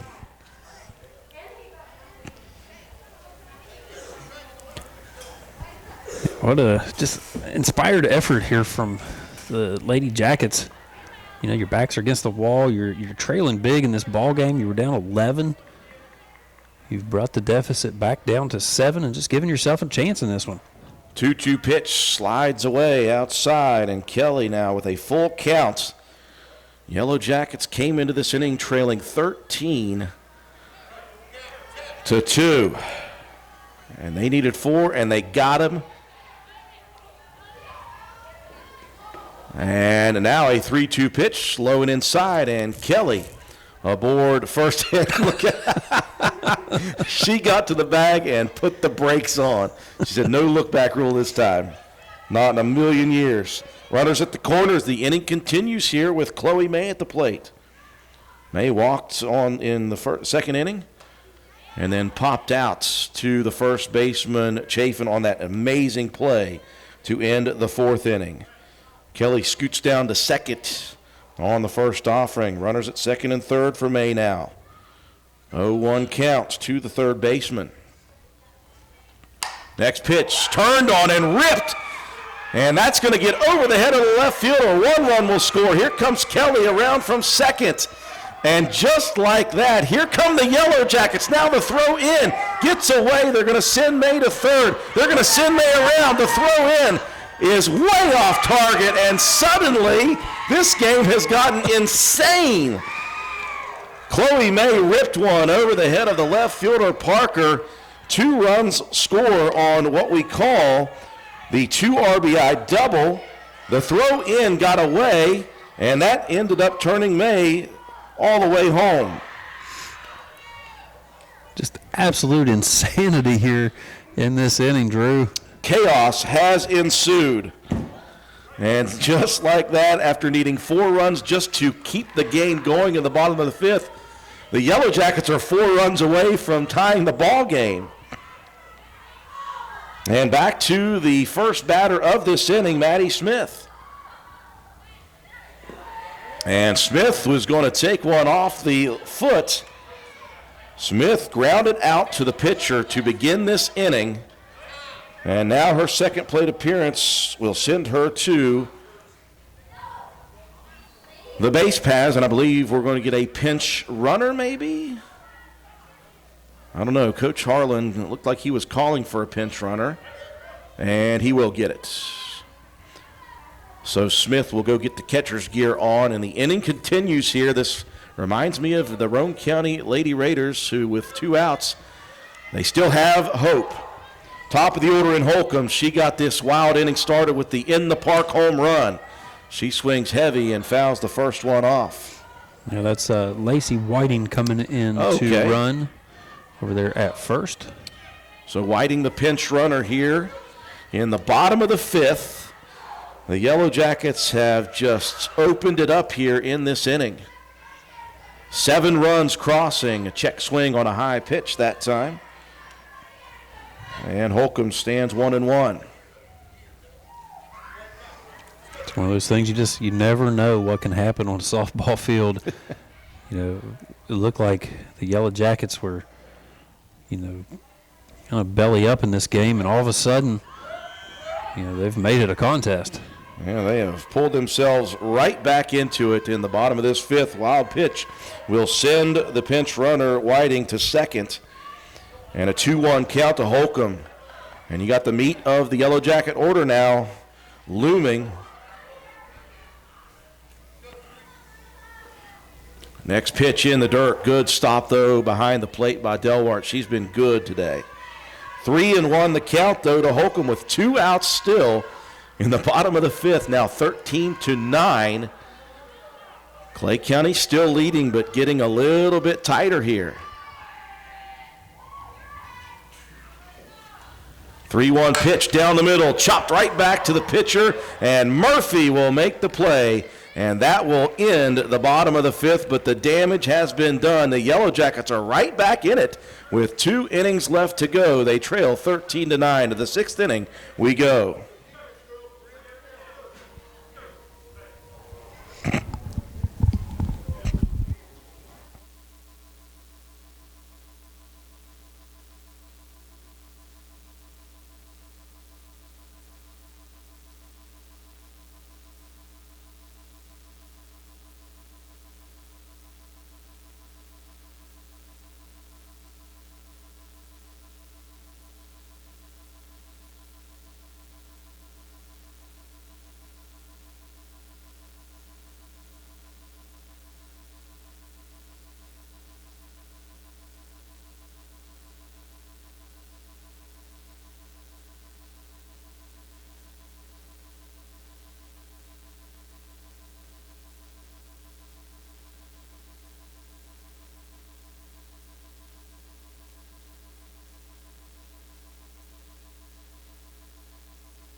And we welcome you back to the Lady Raider softball complex. What we thought might end in the bottom of the fifth, a 13-2 lead for the Clay County Mustangs, has now turned into quite a ball game as the Yellow Jackets got what they needed and more in the bottom of the fifth. 7 runs for Clay County. First pitch here in the top of the sixth. Popped up at first. Keene, standing on the bag, makes the out to begin the top of this sixth inning on Morton.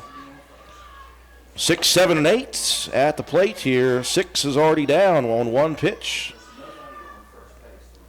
So Johnson now the center fielder coming to the plate. She's had an effective day at the plate. A walk, a hit by pitch, and then a single and an RBI. She's also scored 2 runs by herself. 1-0 the counts as Harlan misses upstairs. 13-9 now. Next pitch, swing and a miss. Count evens at 1-1 to Johnson. The Yellow Jackets batted around the order in the fifth, and they will have 2, 3, 4 coming to the plate in the bottom of the sixth inning in what has now become pure insanity here. Next pitch, this one blooped up the middle. Kelly going to have a hard time getting that one across and almost makes another play. That one dropped in right beside second base, and Kelly rifled it to Keene and just barely missed the infield single for Johnson. Kelly with 6 plays, and that was almost the best one at 7. First pitch to Weinbrenner gets away. That will advance Johnson to second. And a 1-0 count to Weinbrenner.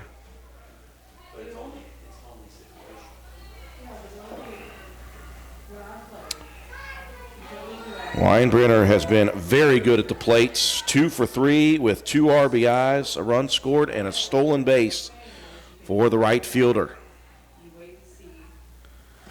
Next pitch upstairs over top the head of Smith, and that will advance Johnson to third. 2-0 the count to Weinbrenner. At the moment, the Yellow Jackets only trail by 4 now, 13-9. Next pitch, right down Main Street. 2-1 to Weinbrenner.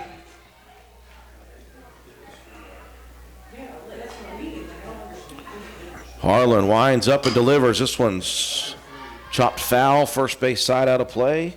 After going behind in the count 2-0, Harlan with a pair of strikes, 2-2. 1 out, top of the sixth, and a runner at third.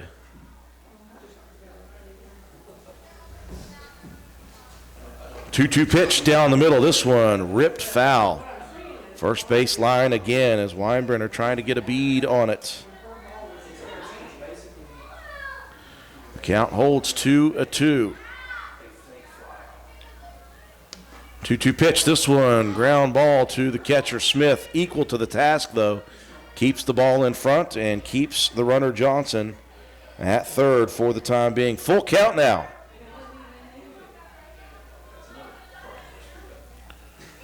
The payoff pitch, low and inside, and that will actually hit the batter. And so that will send the runner back to third. Runners at the corners now. And that will bring Parker, the number 9 hitter, to the plate. And this is the one that so far Joplin Harlan has loved seeing. 3 straight strikeouts. Yeah, just had great success against this hitter. Starts her off with a strike on the inside corner. If you could get Parker here at 9, you get 2 outs. That makes you feel a little better with the top of the order looming. 0-1 pitch, just a little low, 1-1 as the runner advances with no throw. Second and third, 1 out, top of the sixth, 13-9 now. Clay County leading. 1-1 pitch, right down Main Street, 1-2 to Parker.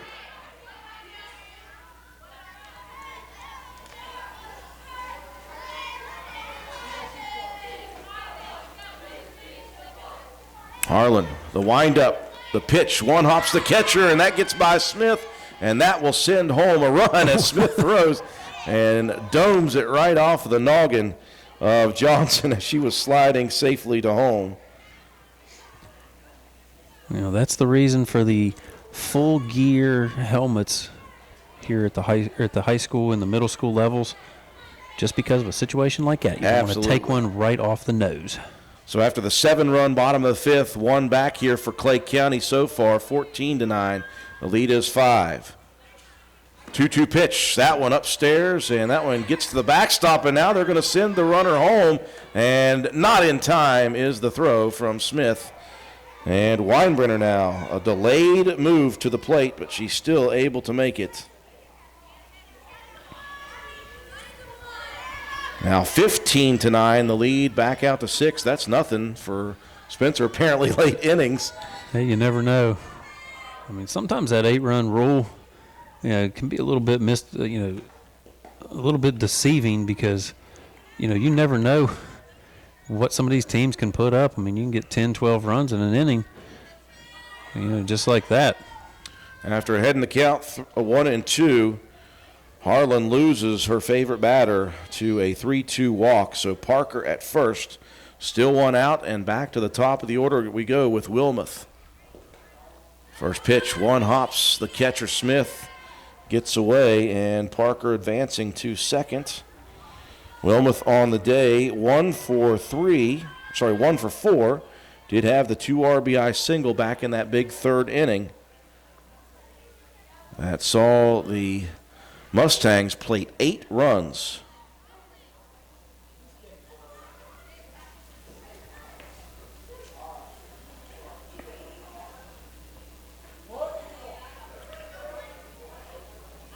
The 1-0 pitch. This one chopped foul third base side.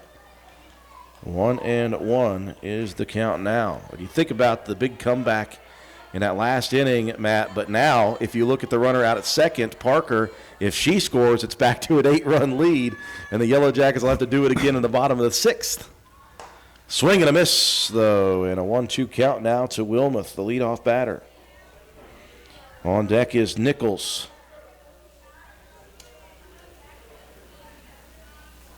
One-two pitch from Harlan, sails high. Parker advancing to third now. Count now 2-2.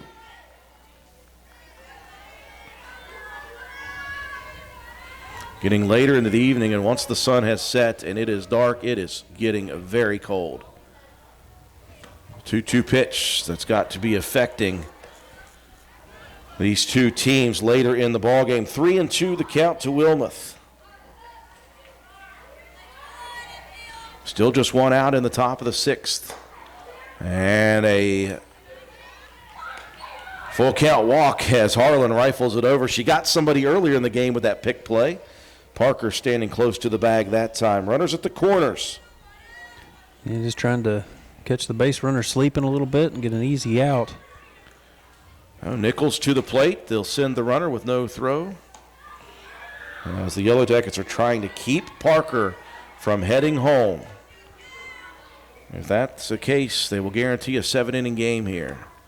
Pitch, foul tip into the glove of Smith. And Nichols, 1-1. Nichols hit by a pitch, scored in the first, walked and scored was forced out the first time in the third, walked and scored in the fourth, reached on an error and scored in the fifth. 2-1 the count. Runners at second and third. The top of the 6th. And a 7-run lead for Clay County. Swing and a miss, 2-2. The pitcher Murphy stands in the on-deck circle.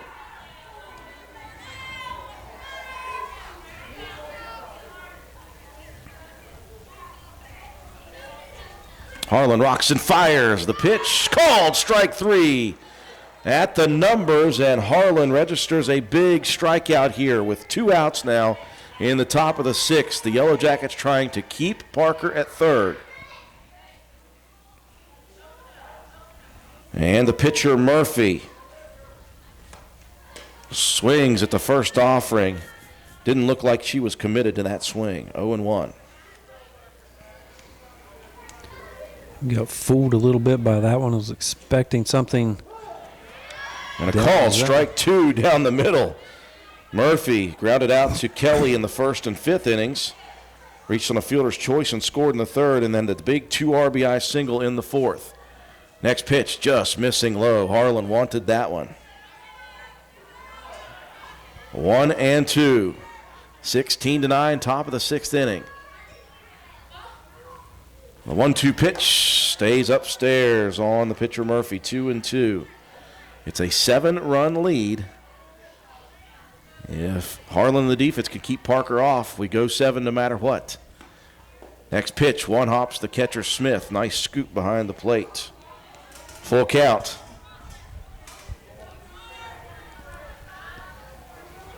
First base is open at the moment. The payoff pitch misses upstairs, and the ball gets away. Parker, though, not committed to trying to take home. She knows how important a run she represents. So, and you got Chafin coming to the plate. So Murphy will load the bases on the walk. 2 outs, top of the sixth inning, and Chafin reached on an error in the first inning, reached on a walk in the first inning and scored on an error. Hit by a pitch in the third, the first plate appearance, and scored. Grounded back to Harlan to end the third inning. And then in the fifth, grounded out, one of 6 putouts by the second baseman, Jaden Kelly. She comes to the plate with the bases juiced. First pitch popped up right into Matt White's front door. And the E color Almost commentator, Almost Corey had it. Clarkson, is giving you grief already over there down the field. You should have made the play. Sacrifice the body. Dive out of the window, Matt. Come on. 0-1 the count to Chafin. That was coming right in our front window. Called strike on the outside corner. 0-2 now. A game that looked like it was just going to be a blowout has become quite interesting here in the latter 2 innings. Harlan, the 0-2 pitch, swing and a miss, and Harlan strikes out Chafin, and we're going the distance, 16-9, as we move to the bottom of the sixth, and Clay County is leading 16-9, 7-run advantage. We'll be back.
Moving into the bottom of the sixth inning, Yellow Jackets trailing by 7 runs.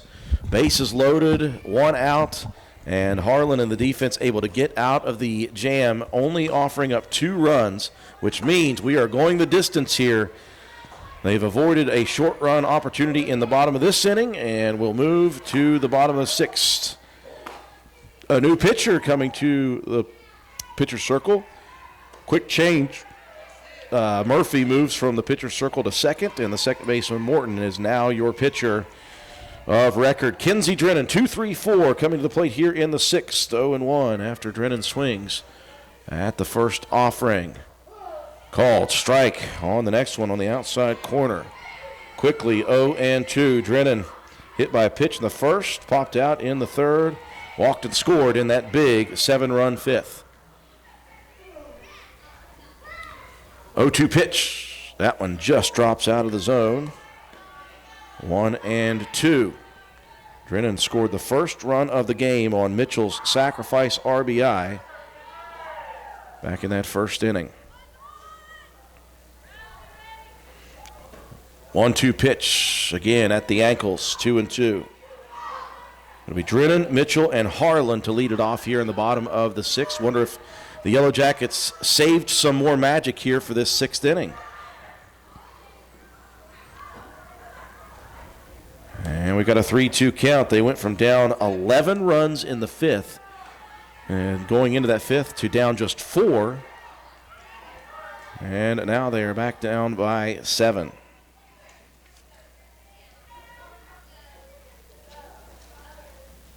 Ooh, high and tight that time, and Drennan, after going behind in the count 0-2, draws the full count walk. A runner aboard now. And Mitchell to the plate, had a sac RBI in the first, a pair of singles in the 3rd and 5th innings.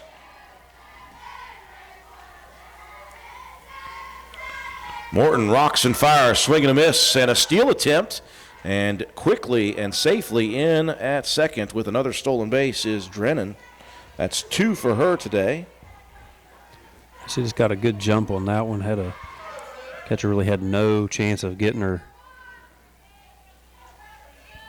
1-0 count for Mitchell.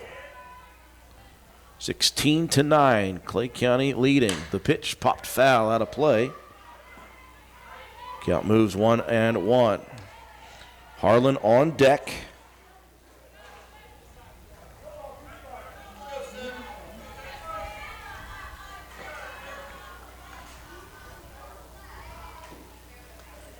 Morton rocks and fires. Pitch low. 2-1 to Mitchell. Again, what we thought might end up an early exit in the 5th with a 11-run lead has now turned into an insane ball game. Yellow Jackets trying to get even closer back. That one almost clips Mitchell on the shoulder. 3-1. Harlan in the on-deck circle. She had that big triple in the first inning.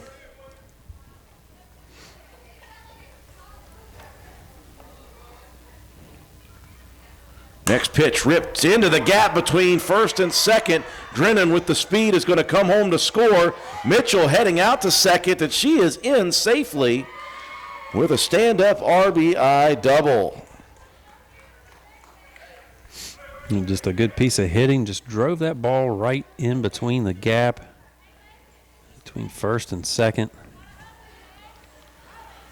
So the Yellow Jackets trying to start their second comeback in back-to-back innings. Harlan to the plate. First pitch from Morton. Good pitch on the outside corner. Nothing really Harlan could do with that pitch unless she really went with it. So on a first strike pitch, you don't want that one. The 0-1 offering. High heat. Boy, Harlan swung hard at that one. 0-2. On deck is Ella Keene. Late into the night we go. 16-10. Clay leading by 6. The pitch, Harlan, boy, a great piece of hitting, Matt. As Morton took a ton off that one. Harlan started her swing, paused it for just a split second, and was able to make contact. Yeah, able to just get enough of that one to foul it off. The 0-2 pitch, that one missing low. 1-2 to Joplin. Everybody chattering now in both dugouts. I would do that just to stay warm. Oh, they've got the hoodies out. They've got the blankets out. 1-2 pitch, fouled out of play, and Harlan continues to battle. Inning started with a walk to Drennan, stole a base, scored on the RBI double by Mitchell, who stands at second. Another 1-2 pitch upstairs to Harlan, 2-2.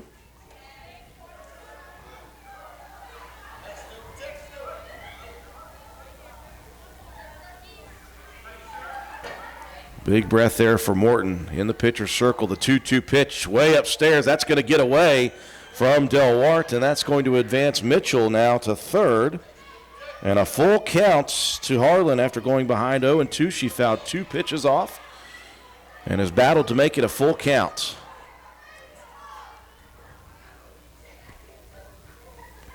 Morton into the windup. Here's the payoff pitch, and ball 4 is called as Harlan, a great at-bat, ends up at first, and now she headed around to second. And the look-back rule was not called because Morton didn't look.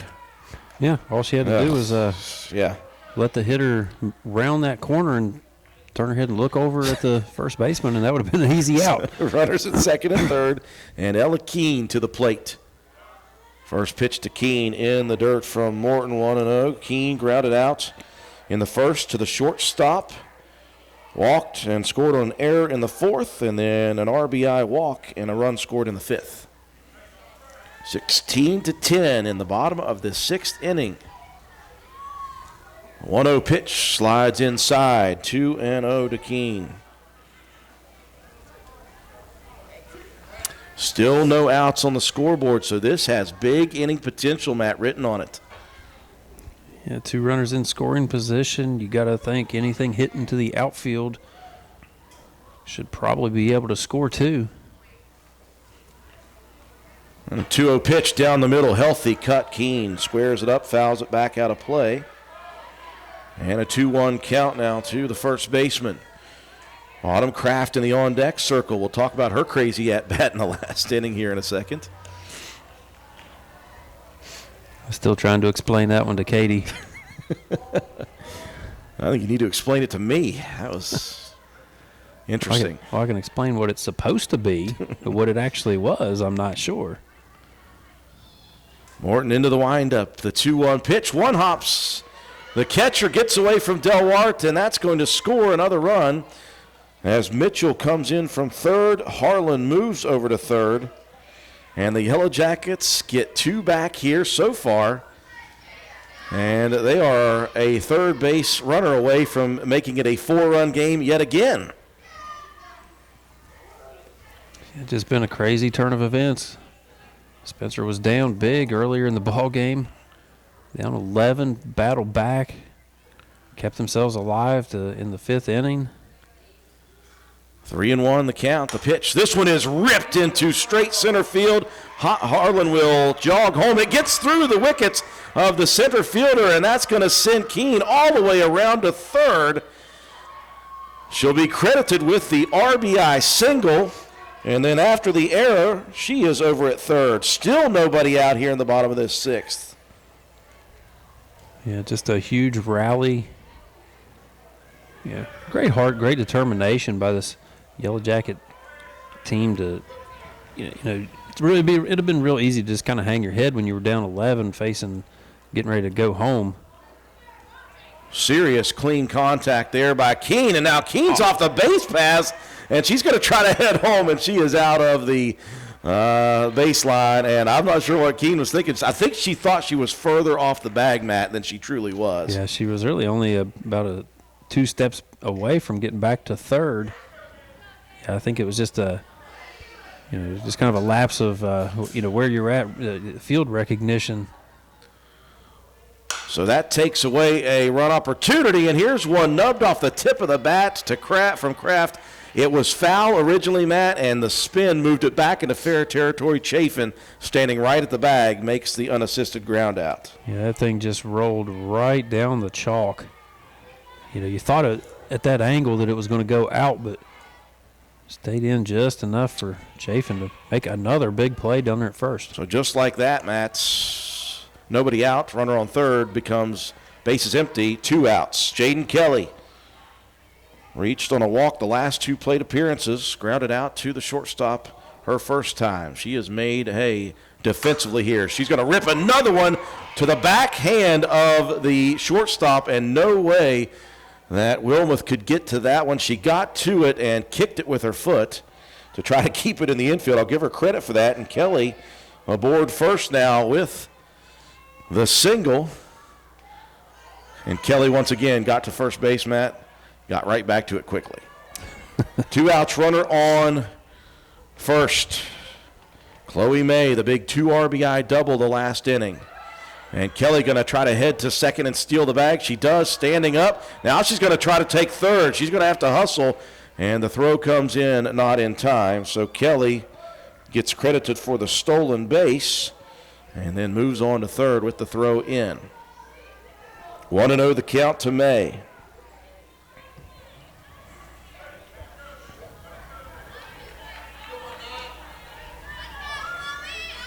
(16-12). Yellow Jackets trying to battle back into this one after trailing by 11 runs. Moving into the bottom of the 5th inning, they were staring down an early exit. 2-0 the count now to May with 2 outs in the bottom of the 6th, 16-12. Mustangs leading.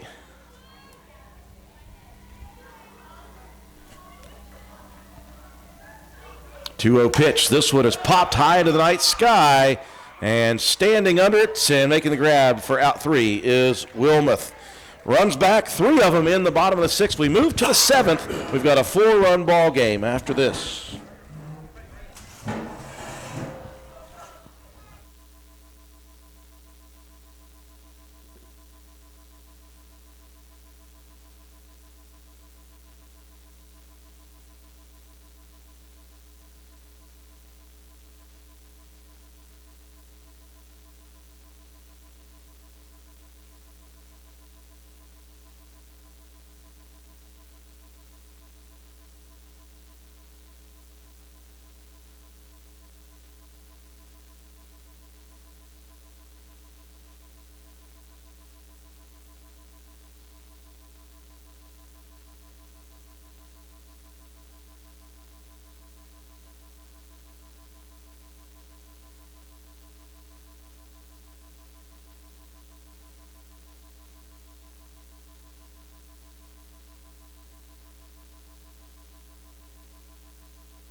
We welcome back late into the night here at the Lady Raider Softball Complex middle school action. This has been a wild one. 16-12, the lead for Clay County. Spencer not going away, though. They added 3 more back in the bottom half of the 6th inning, the 3 they gave up, and it's back to a 4-run ball game in the top of the 7th inning. 3 runs, 3 hits, 1 error, 1 left on in the 6th for the Yellow Jackets. Delwart leading it off here in the top of the 7th. Quick 1-0 count, make that 2-0. Now to Delwart, who walked and was stranded in the 1st, hit by a pitch and scored in the 3rd. Reached on an error in the 4th and scored. And then popped up to Harlan to end that 5th inning.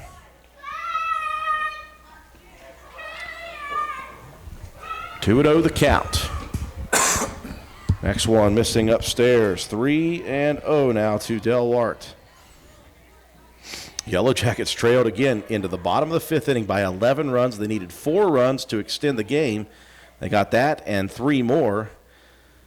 And so we are into the 7th after they gave up just 2 runs when they could have given up 3 and had another chance to face elimination in the bottom of the 6th. It wouldn't have mattered. They scored 3 in the bottom of the 6th.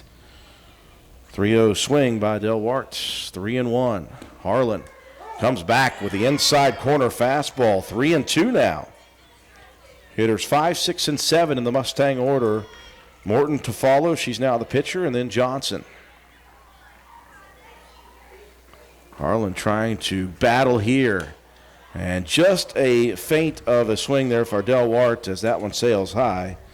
A leadoff walk issued in the top of the 6th. Morton to the plate. She is 0 for 3. Hit the ball twice. Unassisted ground out to first. To pop fly out to first. And a strikeout. This first pitch to Morton goes way upstairs. As Delwart advancing to second. Also a strikeout. A walk and a run scored in the 3rd for Morton. 1-0 pitch called. Strike on the inside corner, 1-1. Yellow Jackets, if they can limit damage here, they'll have a chance in the bottom of the 7th. It's going to be 9-1-2 coming to the plate, and that's what it was in that big 5th inning.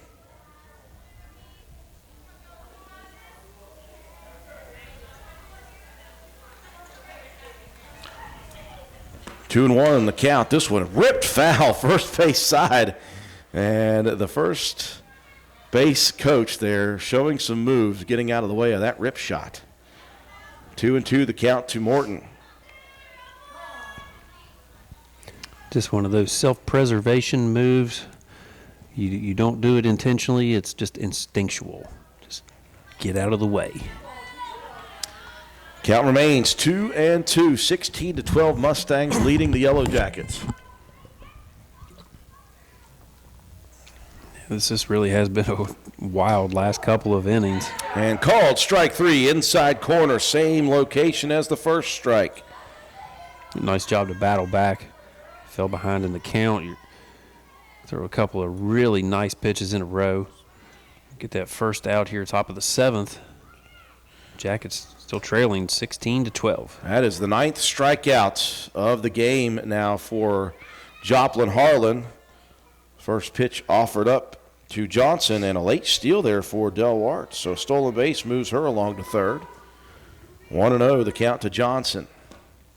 Next pitch ripped right towards the second baseman. Is she going to have a double-off opportunity? I tell you what, the way Jaden Kelly is playing defense tonight, anything is possible. That is the 7th put out and almost the 8th, and then the 9th when you think back to that play she almost made before. Wow. Yeah, really, he's had an excellent game defensively over there at second base. So 2 outs now here in the inning. Now, like I said earlier, she's going to have to do something really crazy to lose the defensive player of the game at this point. Weinbrenner, who's been very good after the 1-0 pitch, 2-0 pitch gets away, and that will send Delwart home. At this point, it doesn't even matter, Matt. You're going to have to score a bunch of runs in the bottom of the 7th if you're Spencer anyway.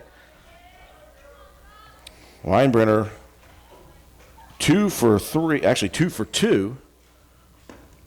And another one gets away behind the batter. She walked, she was hit by a pitch, and then had a pair of singles in between and a pair of RBIs. 3-0 the count to Weinbrenner. This game has certainly had it all. 17-12 is the score, and Weinbrenner a 4-pitch walk issued. Harlan tonight with 9 strikeouts, Matt. Just one away from double figures. Number 9 batter, Parker. 3 strikeouts in a row before Harlan lost her in the 6th. Pitch missing low, 1-0 the counts. To the number 9 hitter in the Mustang order.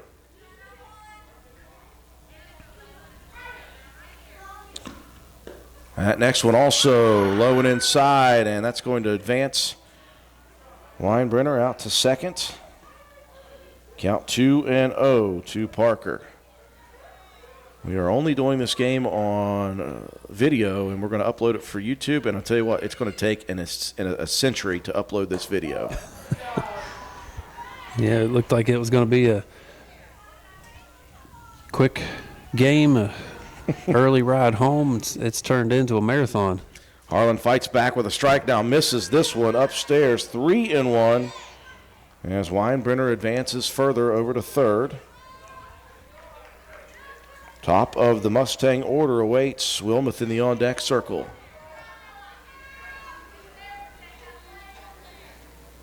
Three-one pitch, called strike at the numbers.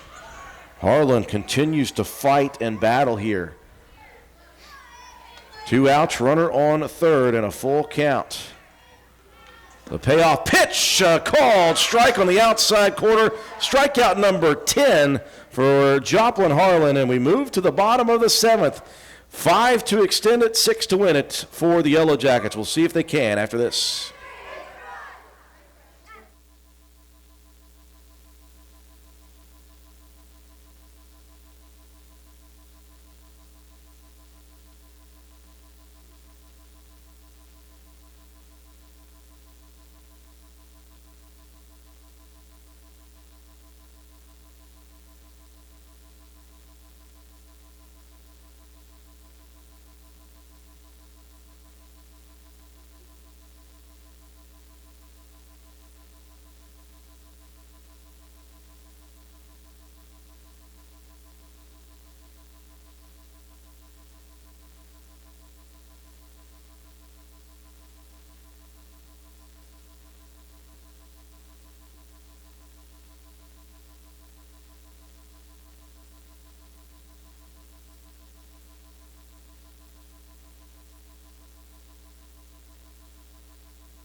Moving into the bottom of the seventh inning we go. We didn't think we would make it to past the fifth. We didn't think we would make it past the sixth, and here we are.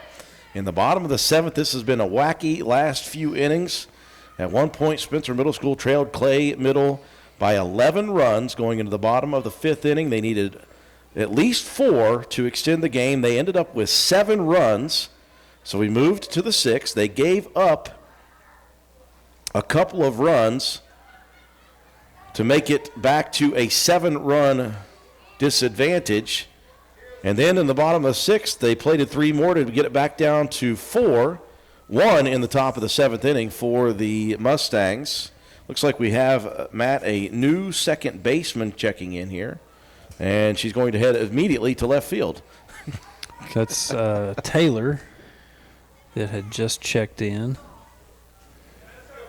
So that's going to bring Parker in from left to play second.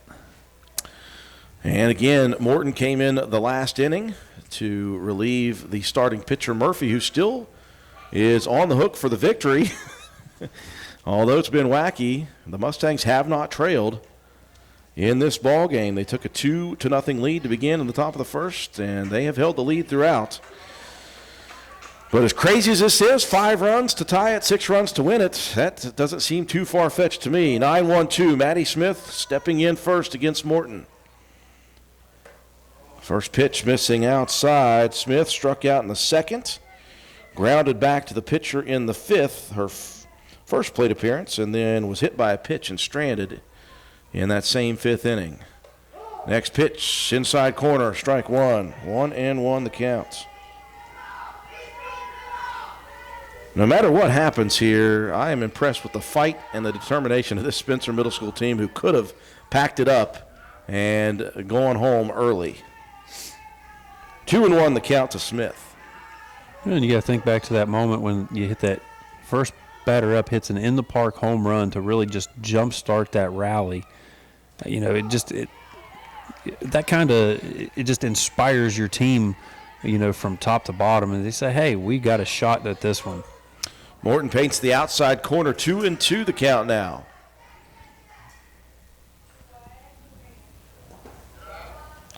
And the pitch missing low. Full count now, 3-2. 17-12 Mustangs. Yellow Jackets with 11 of their 12 runs in the 4th, 5th, and 6th innings combined. And a full count walk issued to the leadoff batter, Smith. I imagine she will get a pinch runner, as Whiting will check back in to run for Smith again. And the leadoff runner aboard, and back to the top of the order we go. And the last time Holcomb stepped up, it was exciting. And inside the park home run to, as Matt said, jumpstart that big 7-run 5th. First pitch inside, and boy, some nice footwork there by Holcomb to avoid getting plunked.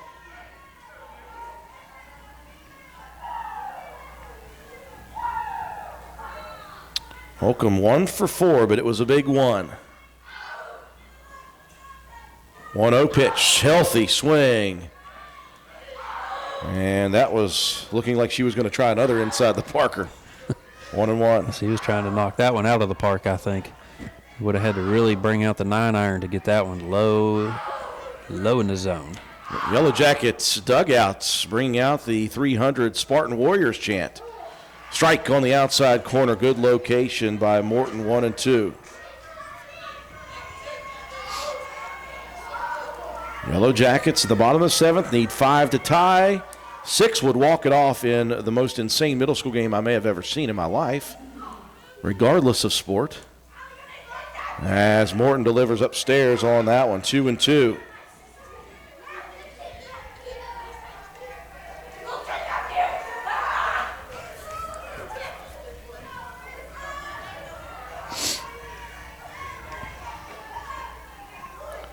On the 2-2 pitch, one hops the catcher, Delwart. Full count yet again, back-to-back batters.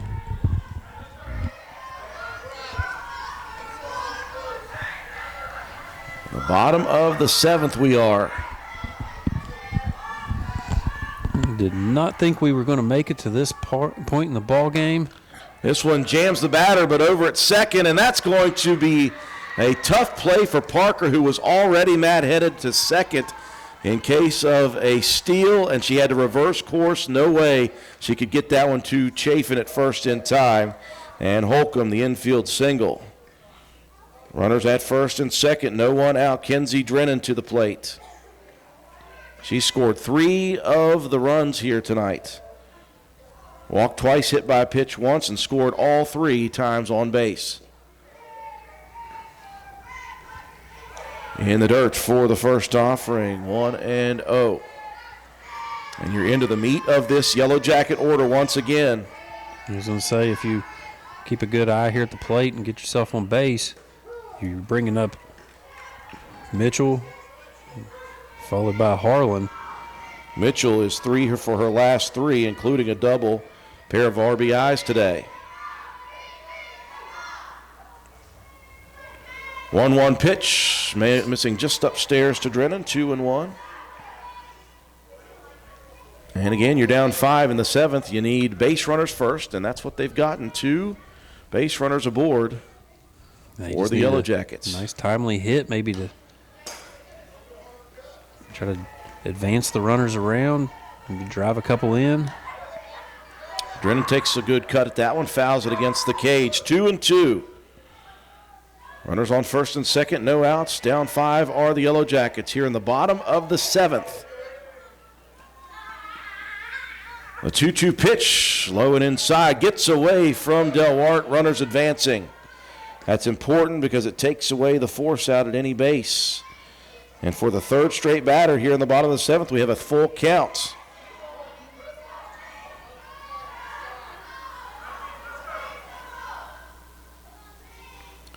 Morton, the windup. Here's the payoff pitch. This one's ripped into the gap between first and second. One run will score. Heading around to score from second is Holcomb, and the Yellow Jackets climbing again.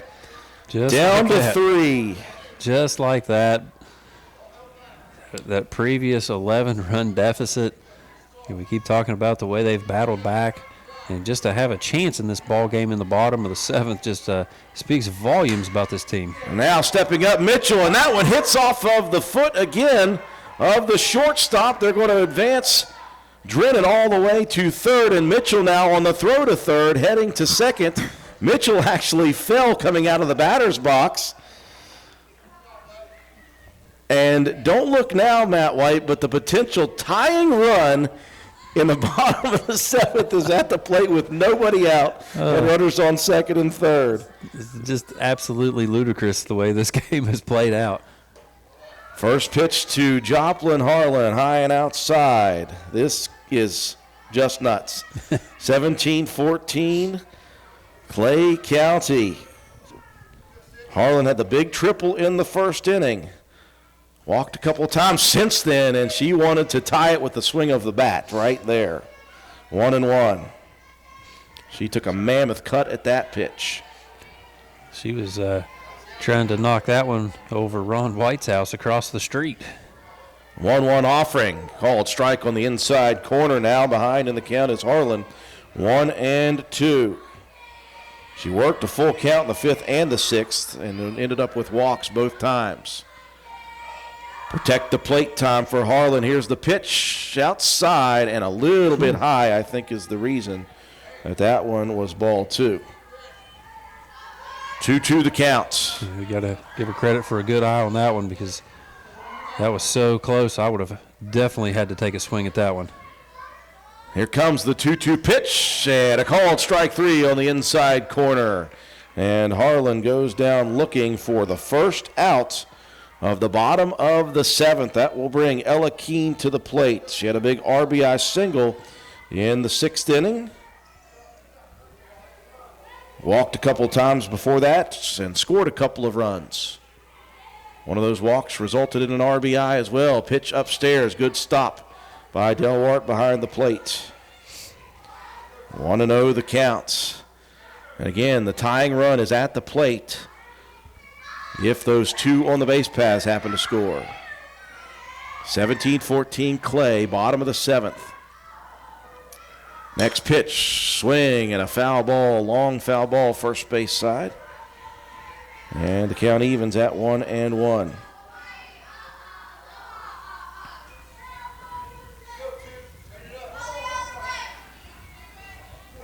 We are nearing the 9:30 hour here. Getting to about 3 hours in this contest. 1-1 pitch. That one is chopped towards the gap, and that's going to very nicely be stopped in the infield by the shortstop, Wilmoth. That was a big play to keep the second runner, Matt, from scoring. And Keene with the infield RBI single is at first. Yeah, just to get to that one and knock it down. You know, you let the run score. You know, if you're Clay County, that's all right. You don't get two more runs to work with here. 17-15 now the score. Clay over the Spencer Yellow Jackets. The big thing, though, is the tying run now is aboard. Autumn Kraft, she's had some interesting at-bats here tonight. First pitch gets away, and I like the decision. Mitchell is not moving. They're going to move Keene out to second. That takes away a double play opportunity, and now the tying run is at second. Kraft had that infield fly rule in the 5th, and it was weird. Had a foul ball that went back fair in the 6th inning, and she will rip this one over towards second. They'll take the out at first, and a run will score, so the sacrifice RBI by Autumn Kraft will give the Yellow Jackets a 1-run deficit with now 2 outs on the board, and Jaden Kelly again. She's been so good today. Can she do it? In the bottom of the 7th. First pitch in the dirt. That's going to get away. Mitchell thought about it. Good decision to stay close as Delwart picked that one back up quickly. Yeah, that's the thing. your catcher behind the plate, you've got to do whatever you can to keep that ball in front of you. You can't let this run score from third if you're Del Wart. 1-0 pitch. Uh-oh, that's going to get away, and Keene got a great jump on it, and the tying run has just scored in the bottom of the 7th inning. I told you 5 runs is not too much. So we are tied now with 2 outs. The base is empty in the bottom of the 7th. Kelly at the plate represents the potential winning run. Here's a chopper towards first. Hits off of the glove, off of the face of Chafin, and she gets it back, and what a play she has made again. And we are not finished yet. We go to the top of the 8th. We're tied at 17.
Well, we welcome you back on our, I guess, live recording here. We are possibly into extra innings. There was an issue, Matt, with the scoring, and I looked at my book, and I had, unofficially, I had 17-16, Roane County, Spencer over Clay, but I think that what I missed, at least, was the top of the seventh wild pitch that scored Weinbrenner from third, and following that immediately was a strikeout to Parker. I don't know what they have down there, but we saw between the bottom of the seventh and what we thought was going to be the top of the eighth, the Yellow Jackets scorekeeper walked over to Clay County's dugout, and there was an issue with, was the score 17-16 or 17-17? I thought originally that I had 16 on the board for Clay, but I think that I may have missed that top of the seventh wild pitch scoring Weinbrenner that would be 17 apiece. And so the scorers are now at right behind home plate, and they're trying to get things squared away. And we are in a holding pattern, and that's not good for these girls because we are already very late into the night. It is very, very cold, and we got to get this thing going quickly.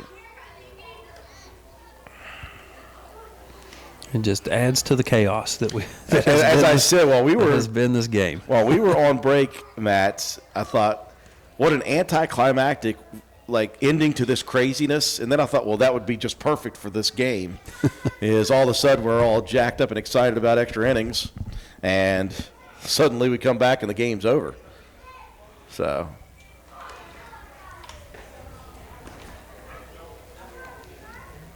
Yeah, it's one of those things too. When it's such a chaotic game like that, I still struggle to understand the book and how it's kept and things of that nature. So I can totally see that confusion. When things are getting chaotic at a ball game. I have a basic understanding of the book, but while keeping it and doing play-by-play, it sometimes will get past me. A run here and a run there. So I obviously have no idea and that's why I say my book is not official at all. It's more or less for me to try to keep tabs throughout the game. Sure. The official book's down there. It led some credence to my initial thought that it was 17-16, but then as I go back, I'm thinking, well, maybe they also missed. Weinbrenner scored on a wild pitch, and immediately following that was a strikeout. If she did score, it's easy to miss that late into the night. Yeah, we've been here. This is the third game now for us, and most of these folks have been here all evening. And they are still looking at the books right now. Both sets of teams are looking at their books, and obviously they have different things going on. And so now we have it official, 17-17. So I'm just going to do this for my own feelings. I'm going to circle in Weinbrenner scoring there, which means it was 2 runs in the seventh, which means 17-17. And it also means nobody left on base in that inning. So we're in extras. Top of the eighth we go. The chaos continues. Top of the eighth and the top of the order coming to the plate here for Clay County. A long holding pattern before we are ready for extra innings. Wilmoth, Nichols, Murphy, 1, 2, 3 to the plate here in the top of the eighth. And I don't think Harlan can stay warm that long. So the first pitch sails way upstairs. 1-0 the counts. Harlan with 10 strikeouts here today, or tonight I should say. Now Harlan requesting a new softball. That one has a lot of chunked up dirt in it. And so we continue. And Matt White's checking his phone for the I'm checking time, the the weather I'm forecast. gonna check the weather forecast here because it's getting a little chilly out. It is getting very chilly as we approach nearly 10 o'clock here tonight. But typical cell phone signal down here in the holler, non-existent. Next pitch, swing and a miss by Wilmoth. 1-1 the count. So the Yellow Jackets looking to try to get out of this one. If they do, it looks like it'll be 8-9-1 coming to the plate in the bottom half of the eighth. 1-1 pitch. That one missing outside and a little high. 2-1 the counts. Well, whatever ideas I had about exercising tonight, those are gone. 3-1 the count as it has. Just It's approaching my bedtime. You're letting your accountability buddies down. I apologize. It's just going to have to happen tonight. 3-1 pitch, swing and a miss, full count. Well, Drew, we'll just have you do about 20 squats up here just to stay warm. That's probably a good idea. It's this nighttime just keeps on creeping in. Full count pitch upstairs. And the potential go-ahead run here in the top of the 8th inning at the first base bag. Nichols coming to the plate now. First pitch from Harlan upstairs, 1-0 the count.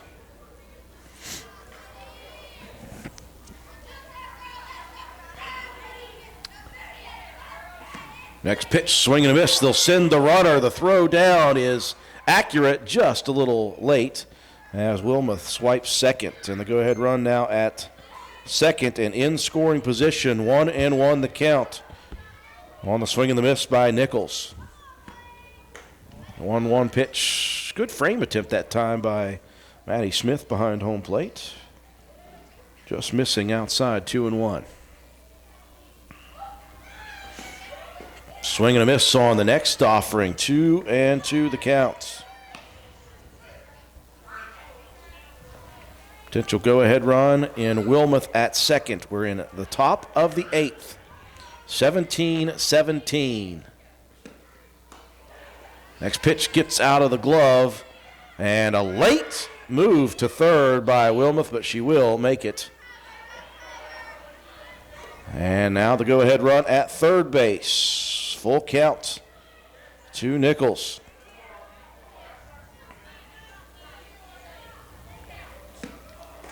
And this one right down Main Street, dropped though by Smith. She's going to have to throw it across. She won't. Instead, she's going to keep the runner at the at third, and then a throw down to third, and that gets away, and that will score Wilmoth. So insult to injury, Matt. You don't get the strikeout, you don't get the out at first even, and then you throw it down to third with Wilmoth basically on the bag, and it gets into the outfield, and that will score the go-ahead run. 18-17 the lead now. Yeah, that's one of those learning experiences. You got to understand that on that called third strike, you have to confirm that out at first. You know, that would have been a much safer throw to make, and instead, you know, like you say, you come home with it, and then you get that wild throw over to third. Now you've got a runner advancing up to second. And on the 0-1 pitch. Hit by the pitch. The new second baseman. First plate appearance. I think that was Taylor. Taylor is plunked. So runners at first and second. No one out here in the top of the 8th inning. First baseman Chafin out in front of that first pitch, swing and a miss. Ball gets out of the glove of the catcher Smith. Runners move on to second and third. I found out in this game that no lead is safe, so no matter what scores here at the top of the 8th, Matt, who knows? Apparently doesn't matter. Next pitch chopped towards the second base area. Harlan going to fire home and not in time. Trying to save the run. That would have been in time if it had been a force out. But you had to apply the tag to the runner. So that's going to allow one run to score. 19-17 now here in the top of the 8th inning. This one popped up foul territory. That one too short for May to get to. And it's an 0-1 count. Chloe May had a good jump on that ball, just tailed off too quickly for her to make a play on it. 0-1 count now to the catcher, Del Warks. She'll swing and rip this one in fair territory. No, called foul. I didn't see any white chalk dust kicked up there, Matt, and I, with my poor vision, had no clue. Yeah, it's a little bit of a tough angle to see from up here. Home plate umpire says, holds his hands up and says foul. And so an 0-2 count as Duarte almost put one in fair territory, and that would have been extra bases for sure. Runners at the corners. Nobody out in the top half of the 8th inning. 19-17 now. Clay County on top. They have not trailed in this game. They led through the most part of it until right now where it's tied. Here's a chopper foul down the line at third. And the count remains 0-2.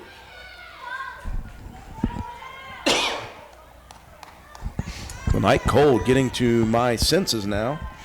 Starting to sniffle and cough, sniffle and cough. Sounds like a really, really sleazy law firm, Sniffles and Cough. Here's one popped up, foul territory. Keene moving in. Foul territory makes the grab for out number one. Yeah, nice play there by Keene over in first base foul territory. Got a good jump on that ball. Secures the first out here. So we hit extra innings. That brings up the pitcher, Morton. That one hits off the front of the plate. Chafin advancing to second. They'll keep the runner, Taylor, at third. And a 1-0 count to Morton.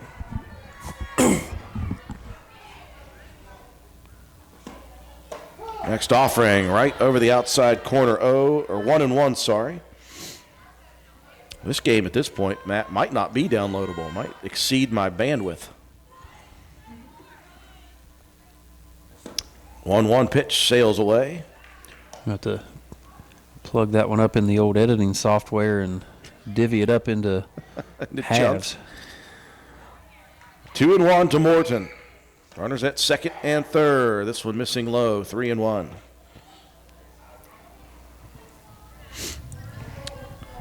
First base is open. Runners at second and third. Taylor at third, Chafin at second. 19-17. Clay County has plated 2 here so far, and a 5-pitch walk issued. Will load the bases with 1 out in the 8th. Johnson to the plate.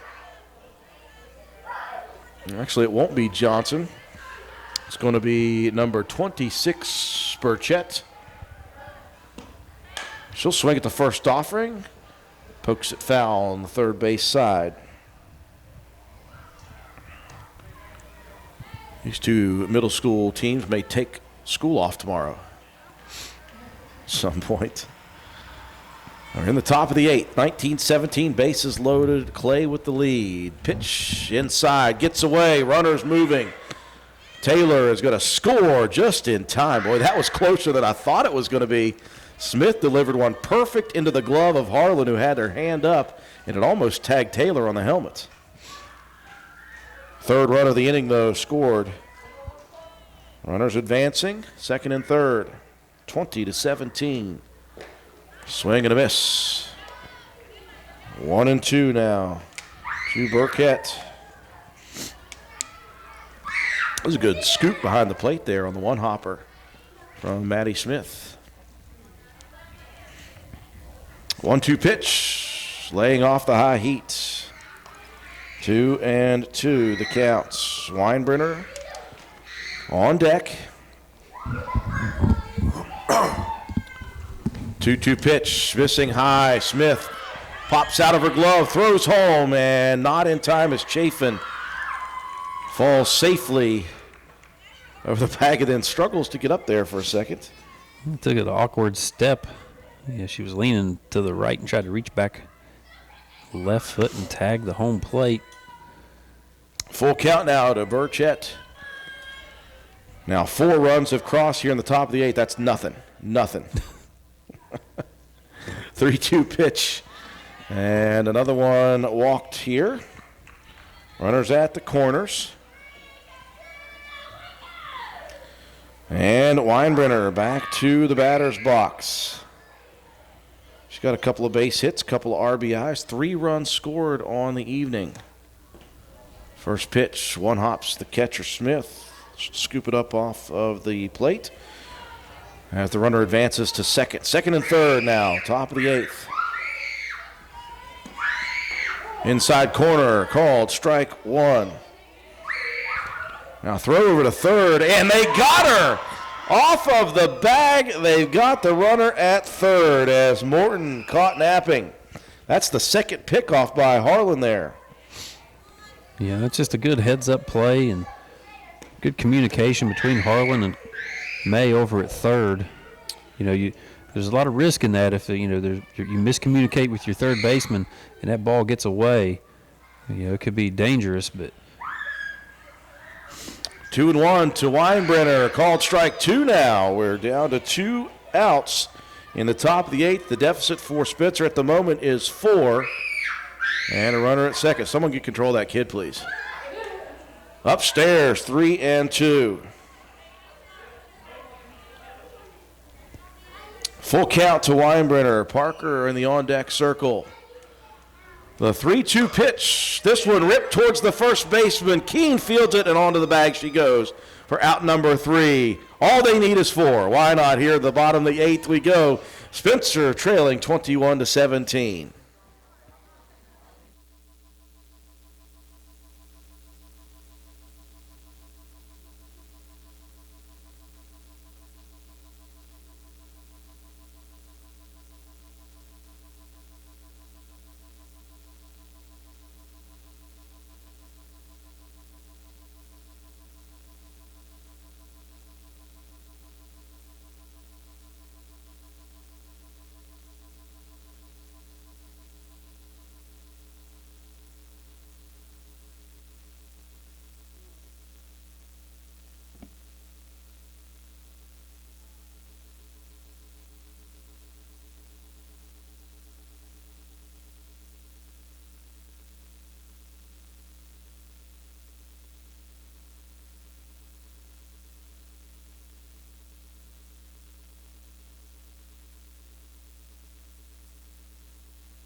We move to the bottom of the 8th inning here at this middle school spectacle.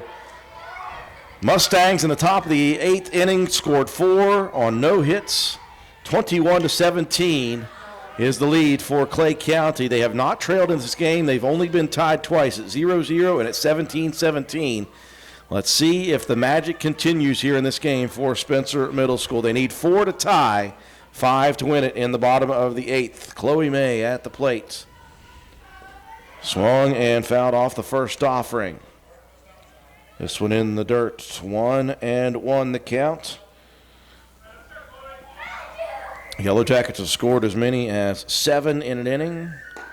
7, 3, and 5, by the way, in the last 3 innings of regulation. So 4 is nothing. It's just unreal. 2-1 the count to May. 8-9-1 due up to begin this 8th inning for the Yellow Jackets. 3-1 now the counts. And Morton working into her 3rd inning of relief. She replaced Murphy after Murphy was relieved in that 6th inning. 3-1 pitch upstairs and the first base runner aboard. And here we go. Number 9 hitter and the catcher, Maddie Smith at the plate. Last 2 plate appearances, hit by a pitch and walked. She scored in that 7th inning, one of those big 5 runs that tied it at 17 apiece. First pitch of this at bat upstairs, and here goes the runner. 1-0 counts, and May out at second. as we are 4 minutes away from the 10 o'clock hour. And we are now 3 hours plus into this middle school softball You remember game. when they talked about doing a double header middle school game here I this do. evening? Swing and Yeah. a miss on the next offering, and it gets away from Delwart. And that will move May over to third. You'll need that one, and you'll need 3 more at least here in this bottom of the 8th. Yeah, doubleheader. That's a long gone prophecy there. 1-1 pitch. Healthy cut by Smith. Underneath it, though. 1-2 now the count. Top of the order in Holcomb awaits. It's going to take me a calculator and an abacus and 30 minutes to add up all the stats here. Next pitch, swing and a miss, and a big out recorded there by Morton.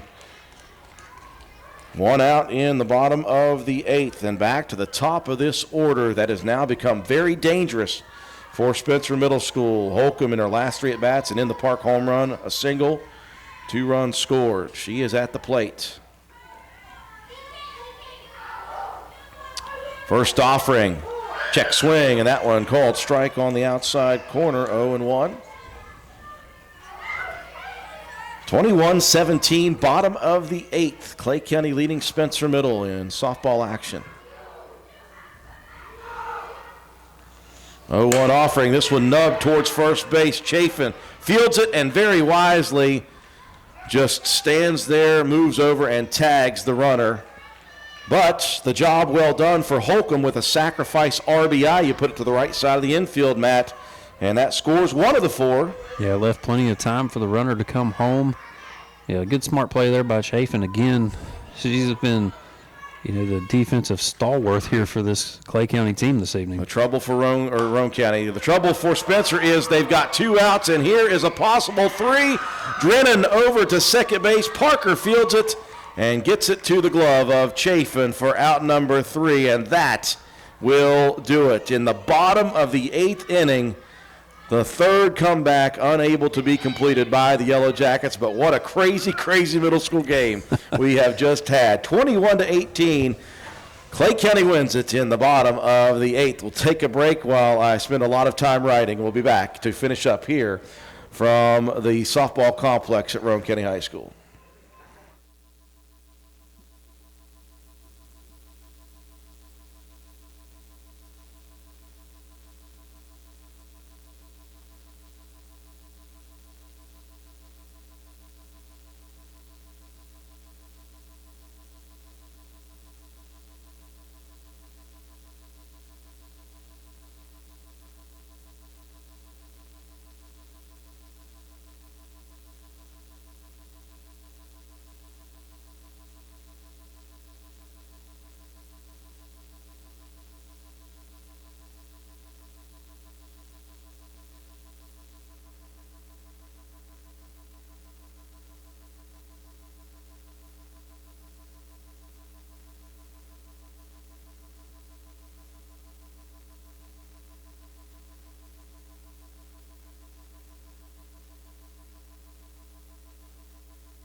And we welcome you back inside the Lady Raider softball complex. Final score here, a wild middle school wacky game. Finally ends in the bottom of the 8th inning. Clay County wins it 21-18. This game looked like it was going to end in the 5th.